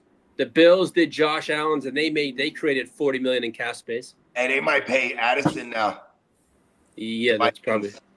Yeah. You got $1 million Murray on a prove-it deal plus a JJ in the back pocket on a rookie deal. And then they didn't pick up the 4th-year option for Addison, but they might give him an extension. They might extend him maybe 2 years on top of this year. You know what I mean? Yeah. And then the Cowboys. Or a 3-year extension, so it'd be like 4 years because you're including 4 years last year. Exactly. Now, the Cowboys freed up 8.8 in Kenny Clark's restructure. The Panthers made about $13.5 million in cap space. And the Giants cleared up $15.1 in cap space by converting Brian Burns into a and Yeah, they made he's still 15 got million. it. Yeah, signing bonus. Yeah, You should feel confident giving him whatever he's owed this season just up front without for even sure. having the game. Now, Like, as pretty for some the Rams are Florida defensive tackle Caleb Banks broke his foot at the combine and is out until June/July. So he's gonna slide in the draft, it looks like. Oh yeah, never mind. I saw that. Yeah, and Mekhi Lemon, he ran a 4.4740, and the Rams have him on the radar for the pick 13. I hate you, Rams. Yes, Yeah, sir. 4.7 doesn't sound impressive, but it's right there where you need to be in order to be hanging on. Like The Rams are at 13, 14. Where they at? you don't 13, have to be a super fast wide receiver. There goes that number again. With Lemon, I think he's the crispiest route runner and some nice hands. He's like a slot guy predominantly, right? Now the Broncos and the Cowboys will be hosting. No, hold on, Lee. He's like a slot guy predominantly, right? I believe so. Lemon? Mekhi Lemon, yeah. Well, because like that totally fits like what because if you could have that Cooper Kupp-esque, Devontae Adams-esque guy that you could actually have in the slot a lot as well to move around as a piece too, even on the perimeter. If Lemon's that guy, that totally makes sense because Puka is like the super dominant outside presence that you can move around inside and out too as well. Pause. But then, and all your McVay's type, it's all interchangeable. So I do like the Lemon landing spot there. Yeah. Well, the Broncos and the Cowboys are going to host Indiana wide receiver Amari Cooper Jr. for visits for the draft. So hold on, Amari Cooper got a son? His name is Amari Cooper Jr. It could be. I don't know if it's his son. I don't know, but hey, who knows? It's not. No, it's not. Now, as for Clemson quarterback Avarian Terrell is dealing with a minor hamstring injury, and he's going to hold private workouts scheduled for March 30th for teams because he's not going to be able to do his pro day. When they show up, it's going to be a room. He's going to close the door and then play film. Yes, sir. Now, Private workout. For some injury notes, Jahard Campbell has a shoulder injury and is expected to miss most of the offseason. But he should be ready. Fuck. That sucks a lot for that kid. Yeah. That's the kid from the Eagles. He's going to be a sophomore. Yeah. And now, Nakobe Dean's absence is supposed to be his his benefit right here. And that's kind of bad. Yeah. Now, as for some miscellaneous notes, the Saints head coach Kellen Moore, he declined to comment on Alvin Kamara's retirement rumors and said I'm not going to be going there right now. Because it's not his fucking business. Exactly. Now, as for the Kansas City Chiefs, their players are recruiting Cam Jordan to Kansas City. That's who they'd like to come on over. That's that would be a great signing. Yeah. I mean, Karloftis is like he had some flashes, but like he's pretty. You can get Chris Jones in the middle, like instead of like moving him around everywhere, just keep him in the middle because now you have Cam Jordan on the other side, who would be very grateful actually because he spent his whole entire career with the Saints just staying true. You know what I mean? And he could actually go somewhere where it's not an uncommon thought. People that think that's a place you can go chase the ring. You know what I mean? Now with Kyler Murray over there, they also said this is Jacoby Brissett has not yet been told what his status is in Arizona. So yeah, which is the stark contrast from what us on this show reported on Tuesday, where that they made him aware that he was going to be the starter. So when I saw that news yesterday, I just grabbed Gardner Minshew in that startup we're doing like in real time. I was like, you know what, fuck it, Gardner, just in case. And that's all the news I have today, folks. Where would be a good landing spot for Brissett if they do find a No. He's still there contractually. It's just whether he's going to be the starter. Exactly. With this new regime. You know what I mean? Well, there's no way Minshew's going to win over. There's no way. Either. There's no Would your Jets be interested?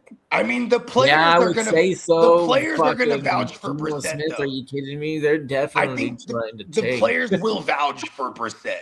They'll be like, listen. Brissett finds a way to win. Geno Smith, he had to a nice run, I guess, when he first got to the Raiders. That's the guy they want if they want to tank. And That's then why in they brought in Seattle, Geno was it back. You know? bad? Geno's here to lose. Kid is like, let's go, let's lose. Yeah, that's okay for me. I'm all right with it. You know, it's Geno Smith, and it's a nice story if he is somewhat successful, and if we can build That's a around cool-ass Geno, story. that means that Really. we're ready to win. I don't think we're ready to win, so And that's another guy who fell victim to the Magic Man. Yeah. You can't outdo the Magic. Geno When Smith is Magic already took his job, proven it was that it. in a system where he doesn't have to be anything more than a mediocre quarterback, he could lead a team to a few victories. I don't think it's going to happen, but he's at least flashed that ability. And You know what I love this for? I love this for Brees Hall. well, we got Papa Guru in the building. What's Papa up? Goo. Papa Goo. What's Yeah. going on? What a do, Hey. Papa Goo. Happy Friday to you, Papa Goo. Yeah, I just thought about y'all. I said, let me check them. Maybe they doing something. Yeah, today. come on. You already know. You already know. You got the keys. You know what I mean? Yeah, I know. You What's can up, always show Papa up. G? Yeah. So let's get your thought now that you're here. Let's get some thoughts here. So what you like so far in this free agency? Oh, I'm pretty happy with what the Saints have been doing. They signed ATN. They got that real good guard from Buffalo. They considered him probably the second best. Yeah, I was guard upset available. about that. I would have loved my Niners to look at him. Oh, I think that's going to be a big help. And then we signed a guy that's a good punter. I forgot where he was coming from. But No, you don't want to. You don't want to be excited for punting now. Well, I mean, our punter sucked last year. That's a big issue.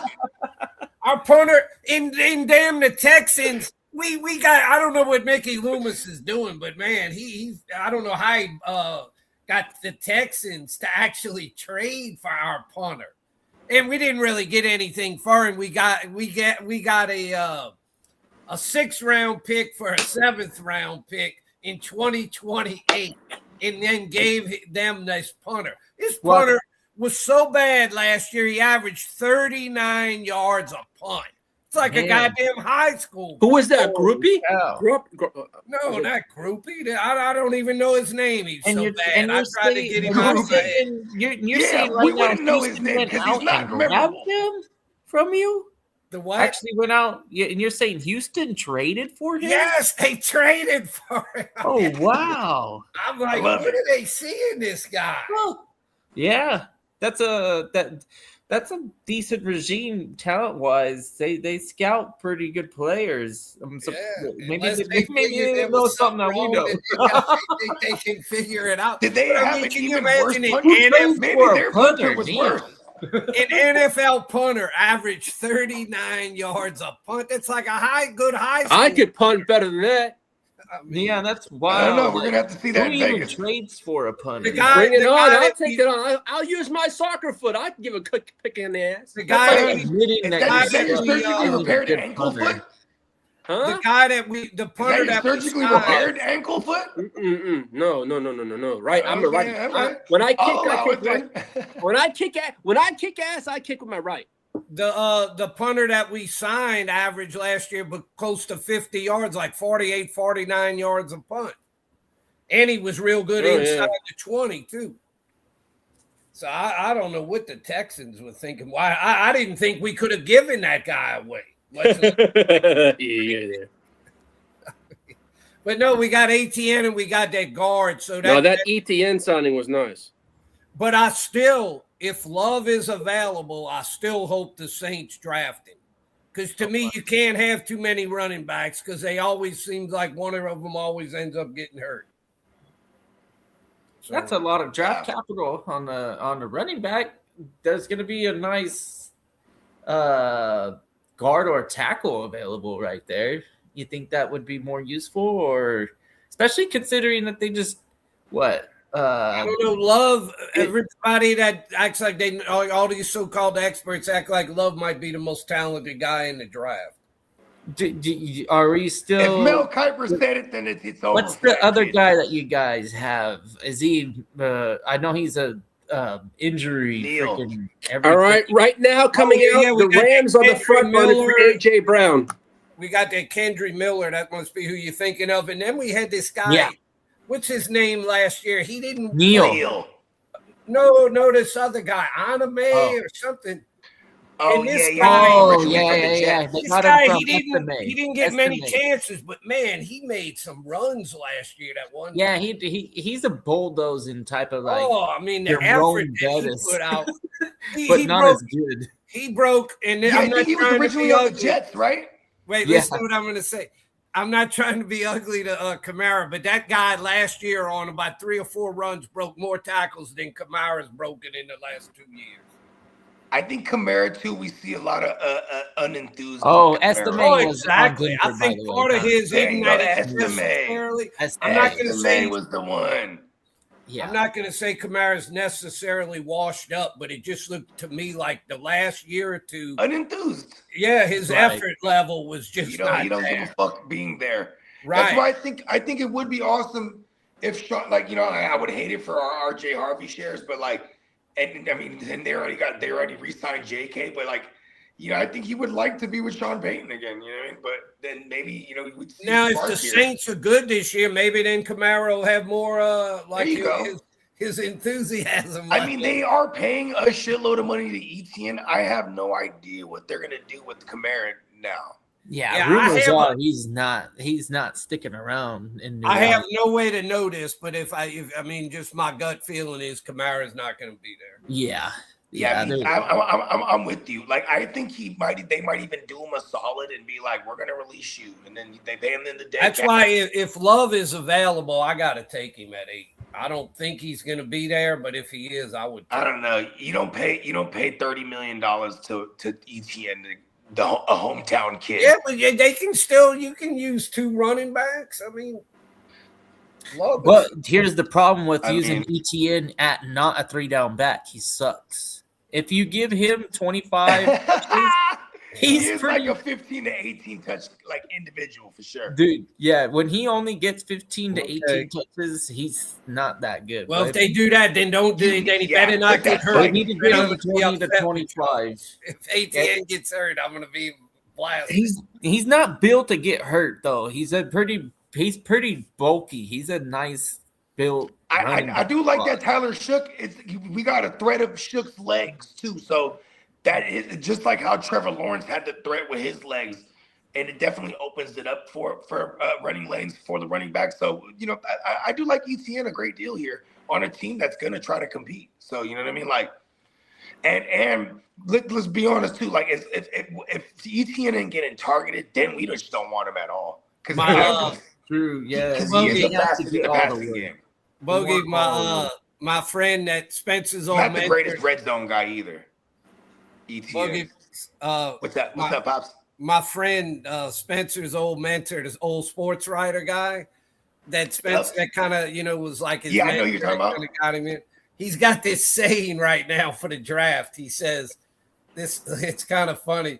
Ohio State at 8 is great because he wants so many Ohio State the players he Saints wanna to take. take one of those Ohio State guys, whether it's Styles or the receiver or the who's the other one, but they're not going to get him. Reese, that guy's going to go nowhere. Yeah, he's Hey going man, to what about the tight end? If you're gonna go skill, what about the Oregon kid? Oh, and then the other one, Ohio State, he goes in that is the safety, yeah, he's going to the Giants. the safety. Damn. Oh, you're talking about Caleb Downs. Caleb Oh, there. Downs. You- Did he get hurt? Those No, are all it's- Ohio State guys. Did he get? No, Banks is the one that got hurt. Oh, Banks is the one that got hurt. So he's just taking Ohio State guy because Ohio State has treated the Saints good over the years. And he's big on that. Like, he's like, don't draft a guy from Michigan. Don't draft a guy because he's Oh, like, wow. we've never had a guy from that college that ever did anything for us. I mean, Olave was Mike Thomas. Who else? Was Mike Thomas Ohio State? I think so. I'm trying to think who else in recent history you guys had from Ohio. Ohio State's just got a pretty good track record of putting out good players. That produce in the NFL. Yeah, if you're not going to play in the SEC, that's almost the team to be playing for. Because maybe I'm during the Lawrence years. Maybe I'm getting a little bit ahead of myself, but I feel like if the Saints do anything good in the draft, they have a shot to compete in that division. I agree. Yeah, I think you guys have as good a shot as anybody in that division. Right. The Panthers, the Bucks, the Saints. You're all that division's wide open. Yeah, right there, yeah. Same thing with the AFC West, Lee. I think you guys are in an open division. The Broncos. It's going to be an open competitive division, I feel. Well, what happened to Bogey? I was going to ask him what he thought about the Mike Evans deal. Bogey, he hit the Matrix. I think he got a phone call, but he'll be back. He's probably pretty happy about that, I guess. Yeah. If he can keep his hamstrings in order, he'll be all set. I was just getting ready to say to Lee. Yeah. Evans is getting old, and he's had a lot of injury issues the last few Every single year, it's a hamstring this, a hamstring that. That I wouldn't. I mean, I'd be cautiously optimistic, but I wouldn't be like ecstatic with them. Yeah. Well, if they get him and he's healthy most of the year, that's a hell of a bonus. Well, the problem I have with that is that they don't have anybody to kind of support. Exactly. The supporting cast is shaky. Kittle Evans is getting old. What is he now? Kittle is getting up there in age too. Could you his two top targets, like combine them, they're older than you, Papa Guru. What is Evans, like 33? I think so. Yeah, I think you're right. Somewhere around there. Because he's been around a long time. Yeah, and Kittle's been around for a while too. I think he's in his 30s, right? Shit, I don't know. I don't follow him that close. Bogey's got the memory of an elephant, so when he comes back, I'm sure he'll know right off the top of his head. Oh yeah, Mike Evans. He's a Gemini. Wait, I'm looking him up, kid. He'll be 33 this year. Dang, see? I don't know if I'm close or not. You don't have to disclose the information, but how close was I? Are they older than you or not? What, Kittle and Evans? Yeah. How old is Kittle? I think he's 31, 32. Hold on. I got my app open so I can do a quick search. He is 32. So they're the same age as me when you combine them. Okay, damn. All right, damn. Well, I pushed on that one. Pause. I just turned 65 in January. All right, man. Well, congratulations. I aspire to have an ability to live a full life, and 65. I need to get there. I'm only 39, so. Shout out, man. The thing I do like with that ATN signing with a running back, you don't have to break the bank to sign him. He's getting like $13 million a year. $2 million is a lot of money. Is that the guaranteed or the I think it was $52 million, right, Lee? Hey, Papa Guru, it's $13 million a year. L'Jarius Sneed just got released. There's a cornerback on the market. He's done though. I don't know. It doesn't say how much of it is guaranteed. I think only like half of it is guaranteed. It's a 4-year, $52 million deal. Yeah. That's 13 a year. So you're not having to break the bank. It's not like if you sign one of these free agent. Look what the top 5 gave, what's his face, the receiver. That was crazy what they gave him. Pierce. The 114. Yeah. Oh God, that was crazy. Yeah, I mean that guy. He got offered more. That's not even the most money he was offered. I was like, dang, the Niners were ready to give him $30 million a year. Yeah, the Patriots, Niners, and Chargers offered him $30 million a year. That is crazy. I mean, that guy. And he turned it down to go back. Show some promise last year, but and he's more like a big play kind of guy, not the kind of guy that's going to catch 8 or 10 passes a game. My bad, y'all. I had a couple phone calls. Trying to get Trying to trade Mac Jones. We've been talking Are you about trying to get Brian Thomas Jr. in return? Yeah. It's Bogey, we've been talking about Mike I Evans. figured because Jacksonville's like, did you call? I said, yeah, I called. I got Mac Jones for you. Hey, you can have two. I'll send them They back were to in the y'all. same. They were in the. Was Mac Jones in the same class as Trevor Lawrence, or was? No. Okay. Yeah. Oh yeah. Yeah. Trevor Lawrence was first overall, and then Mac Jones was like 15 to the Patriots. Bogey, we've been talking about Mike Evans. Okay.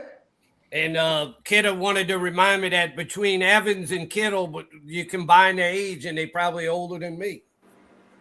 I mean, look. So look them up. They're right the same age, 65. Look at this. Right, hey Pops. Right before you jumped on the show, I was just talking like, I was saying, man, I really want my Niners to go focus young in this offseason. Then what do? They bring in Mike Evans, and I'm like, all right, fuck it. Then I go, oh, yo, we're bringing out Greenlaw. Oh, you know what? Fuck it, let's bring back Debo. You know what? We gotta be old. You can't be on my team if you're young right now. Fuck that. You just hope he can stay healthy for 1 year. I hope he can fend off another season against not only other teams but the goddamn substation. He's got two things working against him: his age and his hamstrings. Yeah, this is a fact. But we do have, okay. If we live in a positive world. So the positive world outlook is Mike Evans plays all season. He feels like 10 touchdowns and 1,000 yards. How much are they paying him? He's got like 30 or something like that guaranteed. And how many year contract? I think it was 2. It's a 3-year. It's 63 years, but it's like 30 guaranteed. So we're probably looking at like 2 years. It might even just be a year. He might fuck around and retire next year if he gets hurt again this year. They might just say, "Well, the hell with it." Then. Yeah, I mean, but this definitely tells me like, all right, we're trying to win. Like they're going all in. Yeah, you don't go out there. And we're trying to win now. And I'm pretty sure, like, somewhere along the way, we get some young skill guys in this draft. Maybe he can, Bogey, maybe he can help out the other guy that we think has potential, but he never quite lives up to it, that Jennings. Jennings is gone. Jennings is gone. And I think Jennings – well, he's a free agent. I think he fully was made aware of his potential. And because – on a the years that he was balling, we were not the highest volume passing team. So like his efficiency was phenomenal. Like Jennings is great because he's also an all-around player. He blocks very well. He's not athletic. That's never going to be in his description as far as, he's not blowing past fools and shit. You know what I mean? Like, but he finds the way. And it's really the blocking too. When you look at his snap counts, he never leaves the field. So until he started getting hurt and then complaining about wanting to get paid for what he's worth, because he is worth a damn.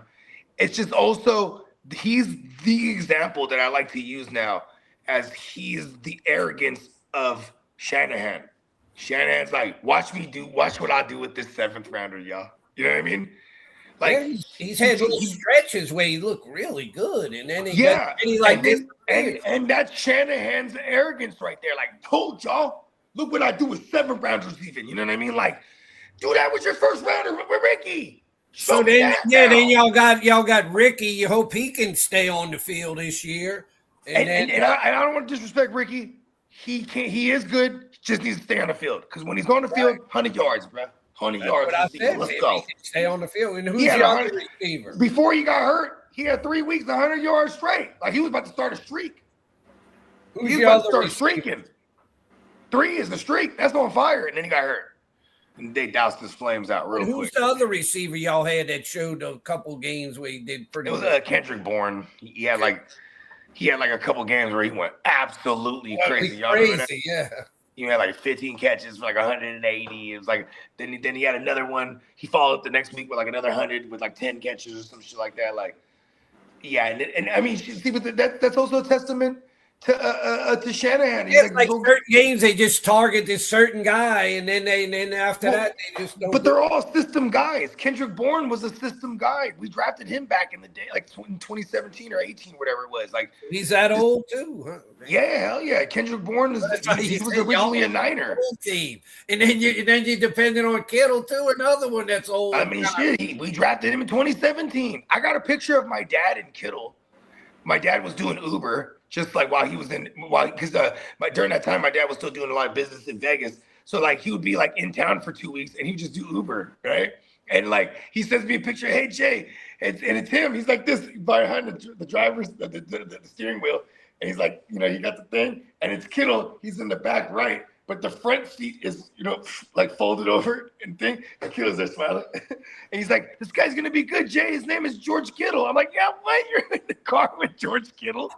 Y'all's motto. And then and George Kittle went everywhere. And you know what he told me? You get him in your fantasy leagues, Jay. I'm like, oh yeah, I'm gonna try. Bogey, y'all's motto Dad. For the 49ers, your motto this year is just gonna be stay on the field. I mean, shit. And all these guys that we're gonna show that substation you're no match for us. Yeah. I hate that science is proving that there's frequencies that are destroying us. Y'all could be really good if you can stay on the field. We can just get the fuck out of the way from that substation. You know, but here's the thing. Here's what's so crazy is like no one's ever gonna point out that Shanahan, even though it might look like he's not recreating himself all the time, he's definitely like recreating himself every time because there's not only his thumbprint all over the league because of all the coaches that are from his tree and McVay's tree and LaFleur's tree, and because they all came from Shanahan, you know, now and even Clint Kubiak, he's part of it, even though obviously his dad, Gary, but this is why Shanahan keeps having to reinvent his shit. And like, even as in shambles as we could be, he's still been able to have moderate success. I say moderate because, you know, being like I have a higher standard from just what I want from Shanahan now because it's been a long time now. I know, you know what I mean? I know injuries happen at all teams, but it does seem like the 49ers have had more than their share of injuries over the last several years. I mean, here's the thing, bro. It's the fucking substation. Like the running backs, man. Y'all had some years where y'all had like 3 or 4 running backs, and they all looked pretty good. It seemed like they all get hurt.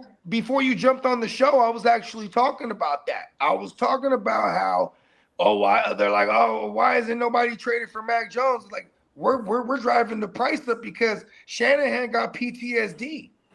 You know, he's lost too many of his star skill position players to not have his pockets loaded. You know what I mean? So it's like, hey, if you really want Mac Jones, you better pay him up because he's part of what we got going on right now. We need him for what we're trying to do right now. So if you want him, it's going to cost a guap. You know what I mean? Which I'm all right with because, I would love to trade him and get something for him, obviously. But at the same time, I'm like, listen, what if something happens to the Brock? Enter Mac Jones. I feel really good about that. I'm really okay with that. And we're not even 10 years removed from a motherfucking Eagles winning their first ever Super Bowl, having Nick Foles as their backup. Right. You know what I mean? Like, I guess you could say miracles happen, but like he definitely had to run. And like, you know what I mean? Like, I feel good having our pockets loaded with a Mac Jones. I would love him to get moved. I'm gonna be honest with you, because I have a ton of Mac Jones in fantasy that'll just give me an extra QB. All right, dynasty, I should say. But I mean, you're not counting on Purdy this year? No, I'm just saying. Listen, let me point this out too. What I was saying before you came on the show. I'm a Sagittarius, just like Shanahan. We're the ever optimistic individuals that you ever meet, but we will never not take notice of the shit that has fucked us up. We're to the point where we actually get PTSD from it. I think Brock is phenomenal, but his history of injuries makes Shanahan not be so he not be so adamant about trading Mac Jones away. You know what I mean? I'll be right back. Wait, I don't know if you can still hear me. Yeah, it's gonna be interesting. Yeah, I wouldn't mind seeing Mac Jones on the Jets, even though we got Geno Smith. I'd be like, yeah, it's shit. Man. They just needed to have fuck it. I don't think we're gonna be in the running for Mac Jones. Nope, not gonna happen. Don't get your don't get your hopes up. That's the quarterback, the one quarterback out of all the names that was a free agent for the Jets that I would have been excited about to acquire. Not push for the 27 draft or getting a quarterback during the 27 draft is going to be much easier than the 26. I think 26 is too many question marks. Where I think 27 we'll have at least a solid 3 that'll declare and show out and be easy first round draft picks. We want those easy first round draft picks. The questionable ones, they don't pan out very often, and even the easy ones. Jaden Daniels, that was a nice easy one, and then we got unlucky with the injury. Outside of that, I think we're pretty happy. CJ Stroud is probably on the uprise. I think CJ Stroud's a nice buy low candidate for Dynasty. Maybe right now you can get Better hope, because this is kind of like a big year for him. If he doesn't do it this year, they're doing everything in their power to giving them opportunity to. He's kind of trending in the wrong direction. He was, but that line was in shambles, and I think they're starting to piece together something that is at least a functional line for CJ Stroud is all he needs, because he is. Jets, y'all got Geno Smith again? Yeah. So the circle of life, a full circle. Yeah, and he's seen all the right things in the interviews that he's had. It's all been positive. He's excited, and he wants to do right by the Jets draft. He's like, man, the Jets drafted me, and I sucked. And y'all better have y'all better have a good offensive line if y'all going to depend on Geno Smith. Oh, I don't know if we're really in it to win it. there might be our prize. The worse offensive line, the better this year. We weren't fortunate like you guys. You guys got a late round quarterback that panned out. That's not. Well, we think he panned out. He was a second round kid. Yeah, he was like, but I'm not going to just automatically say, oh, he's definite, because it's still a small sample size. Yeah, you know who had sample size. You know who won a Super Bowl with a second round QB? Kellen Moore, when he was with Jalen Hurts. Hey, sometimes those guys just, you know what I mean? Yeah, I'm optimistic, but I'm not. I've been around too long to think like, here's what I think about your Saints, right? And my thoughts right here, you could switch out the same thought for any of the Falcons or the Buccaneers. That division is wide. We were talking about that. When you went off, we would talk. Oh, shit. Okay, nice. Look at that. Picked it up on the frequency. Yeah, that's it. It's wide. Like, the Saints are actually going to have a shot this year. They're only a couple games out of it last year. Right. They for the division. One game out. 9-8 wins that. 9-8 wins that division the last couple years. Yeah.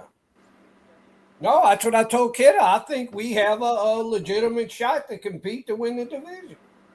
I don't think that's at all being like any kind of like pipe dream. I think that's a definite possibility. Yeah, I can tell you're not being facetious at all. You're actually, it's a genuine statement. Even when I say it, I'm like, look, the Panthers on this show. We had the Panthers as the dark horse when we were going through like dark horse like division winners last year, and they went and took it. Of course, when we went through like our prediction episode, I predicted the Bucs would win it because I love Baker. But on the dark horse prediction episode, I said the Carolina Panthers because they were sneaky good. And we were either 4-1 or 5-1. You guys are 4-2 sneaky or good now. 5-1 in our division last year. You guys are the sneaky good team now because the way you guys closed out the year was like, oh shit, like they should have you know started. who else? Started shit early. When we were talking before, I didn't mention him, and y'all didn't bring him up either. That I think could be a real good signing for the Saints. We signed that Caden Ellis. Oh yeah, come on, we'll be bringing him back even. Yes, but he didn't do anything when we had him. But the last 3 years, he was buried on the depth chart. And but I remember too, your guys that time, your defensive coordinator had went to the Falcons to be their DC under Raheem Morris, and he brought Caden Ellis with him, and then Caden Ellis balled. It was like he arrived. Yeah, so Caden Ellis is kind of reminding me of that Zach Bond, the Eagle guy. Like Zach Bond, like Olakun. These are guys that were just buried on depth charts till they got a chance. You know what I mean? Then I saw that guy that had 11 or 12 sacks for the I'd forgotten about him from the for the Panthers. That I think's a free agent or something, Muhammad or something. He was drafted by the Saints, had him too.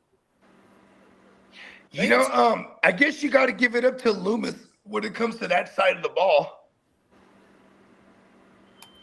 I don't know, but we don't seem to be able. We have good guys, and we don't realize they're good. Then they go to some other team, and then they go. I mean, Anzalone. You guys had Anzalone. Yeah, he went on to Detroit to ball out. Zach Bond went on to ball out. Like you guys, that's kind of crazy. He's been one of the best linebackers in football. I remember in Dynasty holding on to Zach Bond everywhere. And then like the off season that I released him to make room, the Eagles pick him up and it's so low key. And then he blows up and I have 0 Zach Bond that year. I was pissed. I had all the Zach Bond. Hella funny how that works. Because you just house these guys on your Dynasty team. I don't really pay that much attention to punters, but the punter we signed is named Ryan Wright. I forgot what team he was with last year. So you guys got it right. But he was one of the best punters last year. Hey, you guys are making the moves. I mean, Kellen Moore. First of all, Kellen Moore, he just came recently from an organization that knew what it looked like. You know what I mean? Like this is how it's supposed to look. So I think from the inside out, that's what he's doing over there. No. You know what I like? I like having a young QB with a lot to prove versus a young QB who was drafted up high. Like, okay, a non-first round QB has a lot to prove. A first round QB has a lot of expectation. See the difference? So, like, I like the Tyler Shook over there for you. Like, you know, I liked having the Brock for my Niners. Like, once he got on, I was like, no, we got to roll with this kid. He's trying to get it. You know what I mean? Like, he's fucking hungry. And you kind of need that because the first round QBs that were drafted, you know, you got the entitlements. Look at Kyler Murray, for God's sakes. You know what I mean? Is Kidda still on? Yeah, he's in the back. No, I mean, is he listening? I'm floating around. Yeah, he probably is. Okay. Yeah. Well, Kidda, y'all draft. I open up a new drink right? after this one. We'll probably close it up. Yeah. Because I know Kidda, he worked all night, and he's on the ones and twos right there. We're in the mix with the Kidda Cat. You know what I mean? Mm-hmm. Hey, what was your DJ name back then, Cat? Oh man, James Hydro, and then Nice. the first one, because I didn't want to rock with it anymore. It was too like, you know, you take a while to come up with a good one. My first name was my hood name, Cheapster. Like I was like, I don't like that as a rap name. So my first one was Cereal Box. Cereal Box. Oh, that's kind of tight. Was the cereal? Was the cereal as in cereal or serial killer? Yeah. Then you put a twist on it. I had all sorts of stupid shit. I spelled it out so retarded. It wasn't like grammatically correct either. Okay, but it phonetically sounded it out. Yeah. Right. Okay. I love it. You're in the mix with Cereal Box. Hey, look, I'm gonna be at the motherfucking raves throwing cereal for real. Make it rain. Y'all draft second, right? Yes, we got the Y'all 102. gonna take the linebacker from Ohio State, Reese? Yeah, I think so. I That would think be it's going to be Bailey. This they're going to take. Everything I've been seeing lately has been Bailey for the Jets. well. That's Shit. the guy Can from y'all hear Texas me? Tech. Texas back. Tech, yeah. Don't. Now you're gone. Man, I don't know. I'd take Reese. To me, that Reese seems like a sure thing. Yeah, that's my that's my opinion too. Especially with Abdul Carter in the same building over there, and the Giants keep making the right decisions. It's competitive in that building right now. You know those pass rush guys. You can't always predict. We're going from worst to first. Hopefully, the Giants and the Jets. Got to figure it out. I think the Giants are a little bit at a better. They have a better start than we do at the moment. They're looking pretty good on that defensive line. That's a solid as defensive lines I've seen in a long time on paper. It's pretty nasty right now. So the Giants start to put together some other pieces. They're going to be a nice team too in the NFC East again. That Dart, I don't know. That's the big question mark is if Dart is really the guy over there or not. Yeah, I know that's another one where they were ready to ordain him after a few games, and you never know on that. I mean, it's just Yeah. the one thing I feel like with the Giants and the Jets, they're due. Like the law of averages is due to go their way. Especially the Jets. At least the Giants with Eli, they were able to get a couple from the Patriots, but I mean, at some point, you know, just through dumb luck, it's got to go your way. At some point, you would. Yeah, you would think so. But look at the Chargers, for example. There's nothing ever gone their way. Oh, he's gonna have. To I can't say much for the fucking Jets. The Chargers were pretty good this year. What would y'all win, Lee? 11 games? 11 games. Hey, yeah, they overperformed. Papa Guru, listen to me. I always take this with a grain of salt. I know. Because you know why? Because I say it comes with love. And Kidda was a Charger fan, wasn't he? I know, but he loves to rub it in my shit. Pause. What, he abandoned them after they left? After they left San Diego? They left San Diego, so they broke Kidda's heart. Yeah. Yeah, I can see where that kind of break your heart, but I know a lot of other people have said the same. I could never take another team, though. Even if something happened with the Saints, I couldn't start rooting for somebody else. That'd be hard.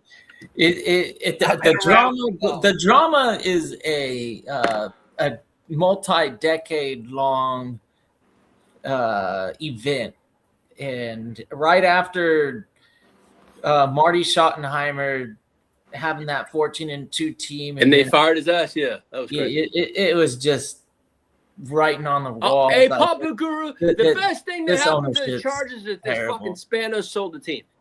Yeah, Kid, are you a big Padres fan? I am. He loves his Padres. Oh yeah. Okay, well, you still got your Padres. I still got the Padres. They're alive and kicking, and they're selling out every game. It's not a San Diego thing with sports teams. It's the organizations have to be willing to put a product on the field worthy of attending. Yeah, the Padres have had some teams that looked like they were going in the right direction. They just can't quite get over that hump. They just can't get over that. 4 out of the last 6 years they made the playoffs. For the Padres, that's amazing. They basically doubled their appearances in the playoffs in 6 years. Well, Lee. Yes, sir. You didn't call me back yesterday. You didn't hear my message? No, I'm sorry. I left you a message around 3 o'clock yesterday. So what's going on with whatever happened with y'all, with the baseball? Oh, I touched base with Joe. I haven't heard back from him. You still haven't heard back from him? No, but I will. I'm going to make sure to touch. I will reach out to him, get a call in about after the show and that's that because no. He's been kind of incognito lately. Who? Diamond Joe. Yeah. He showed up last week. Last week, yeah. On a Wake Your Game Up. I don't know if it was Monday or Tuesday, but one of the free agency frenzy Because if you get with Spencer, I'm sure y'all could figure out a better way to do the scoring. I'm gonna shoot up right now, and then we could do it if y'all still want to do it. But I'm kind of looking forward to baseball. This time of the year, I'm always kind of looking forward to baseball. I just texted the thread with Spencer's in it too. Kid is in it too, so he'll see it. Spencer told me last week or the other day, maybe it was this week, like Monday or Tuesday. He's like, "Oh, just forget it. It ain't gonna happen." I said, "Well, you didn't that?" I said, "Maybe it will happen." All I said is, if it does happen, I want to. You want in? Get the scoring deal better. Yes, sir. But yeah, I got to touch base with JD because I'll have a power hour this afternoon, but I don't know what time just yet. How's old JD been doing? He wasn't on the last time when I was here. And he's doing good. He's just got a lot going on right now. He's got those pups and stuff like that. Yeah, he said it was something where the dogs ate up some of his yeah, he's had some craziness, yeah. So he had to replace some stuff.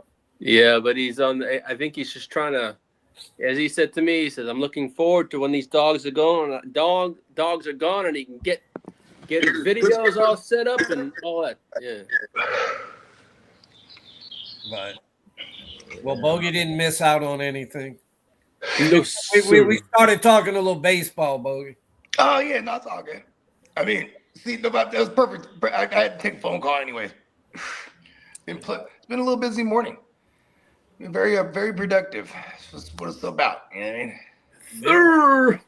Yeah. You want to be getting phone calls if it's productive phone calls. Yeah, come on. We'll get things in motion. Trying to get me Brian Thomas over to my 49ers. I ain't gonna lie to you.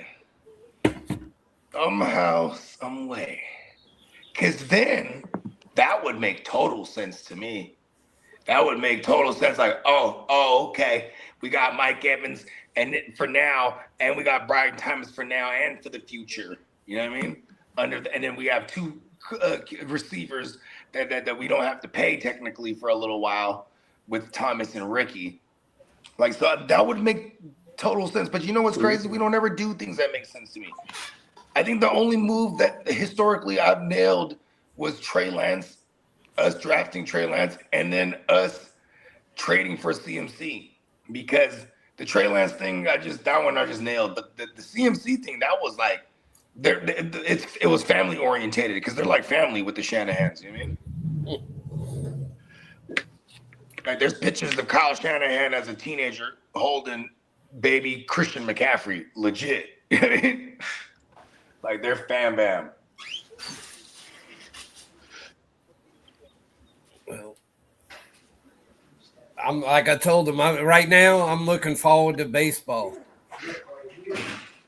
I'm looking forward to football because there's so much that's still happening. Yeah, that's too far away. I can't worry about it. The only thing I'm looking in real time, we have so much that's gonna keep me occupied till y'all do that year round, and it has everything to do with football. It is year round for us because as far as content goes. But also definitely like what I'm doing with music, I've recorded a shitload of everything already, stuff from last year and then stuff from I went crazy in January. I'm gonna get in there again next week and record an entire project in one sitting, and then I have music to drop throughout the rest of the year. So I can focus on football. Because this year is crazy. Yeah, get all your music shit done so you can. Oh yeah. Well, especially because music is for the summer too. I love I'm even though I'm a fall baby. I'm like a fall winter baby because I'm November 30th. So it's like, you know what I mean? Like, I'm a. What the hell? Yeah, I'll focus on. I'll kind of focus on the draft, next month, and then after that, I'll kind of be off of football till August, and then get back into it in August.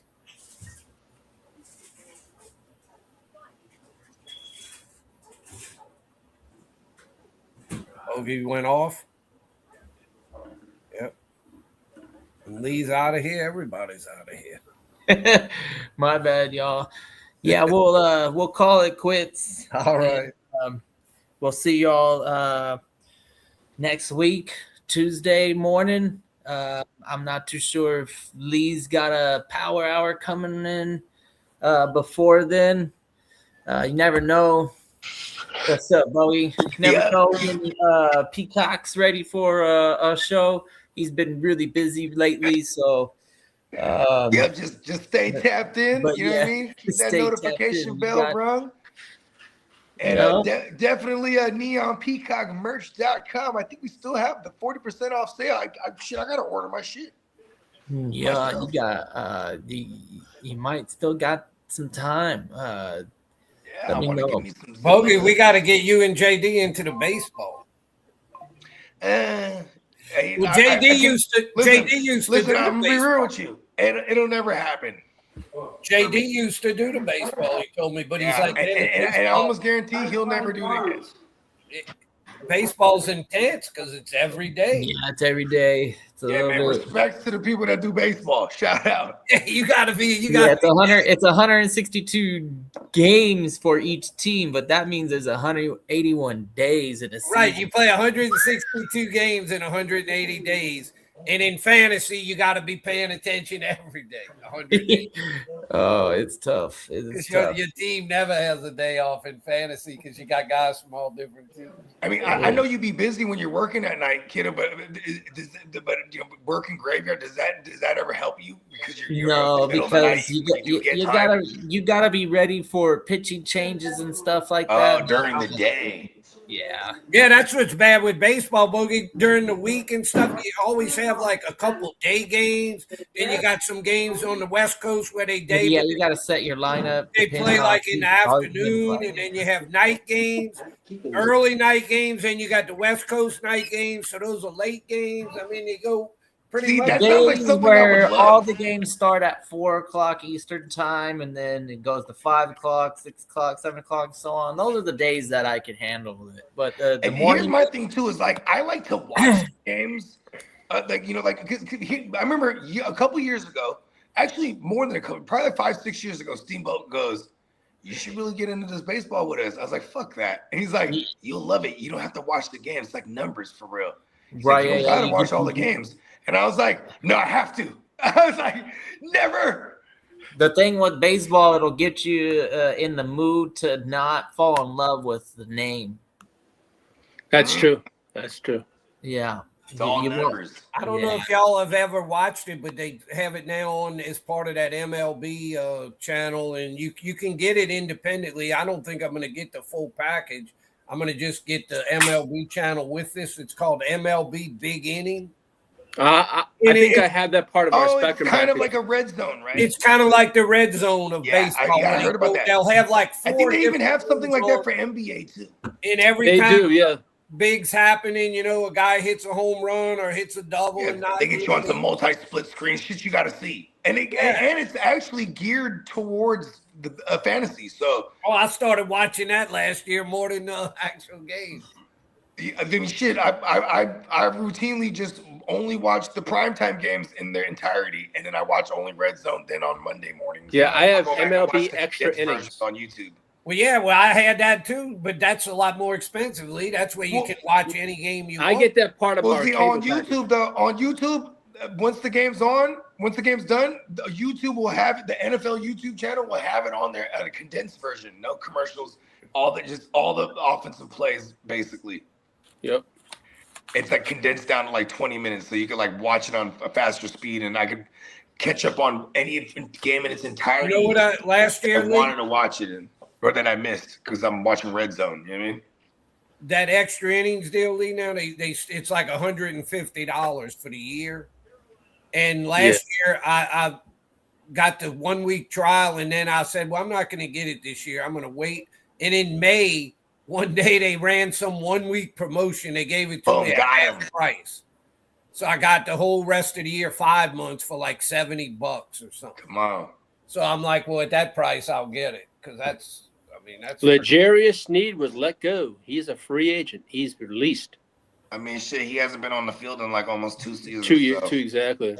Shout out to that kid. But yeah, we're gonna go ahead and get up out of here. Yes, sir. You know what I mean? Once I'll be again, back Neon this Peacock. afternoon for a power hour. I don't know what time yet, but just stay tuned, and I'll probably have one in a couple hours, depending on There JD. you go, man. Stay tapped in for the Chargers Power Hour.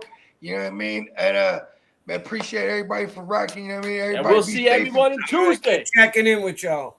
Yo, Good Papa, job, man. Papa thanks Guru. for joining. Always a pleasure, man. And Cat, man, appreciate you Thank you, dude. on the ones and twos. You know what I mean? Man, dealer's choice, man. Take us out of here with whichever one you feeling like. You know what I mean? All right, man. We gotta run the promo first. Shout out to Neon Peacock. PeacockMerch.com. And stay tuned. We'll be back on later Tuesday. today. Or definitely Tuesday for Waking Them Up, and then maybe hour pretty soon. Yes, sir. Hey. Yep. You fellas have a blessed Peace. weekend. Peace.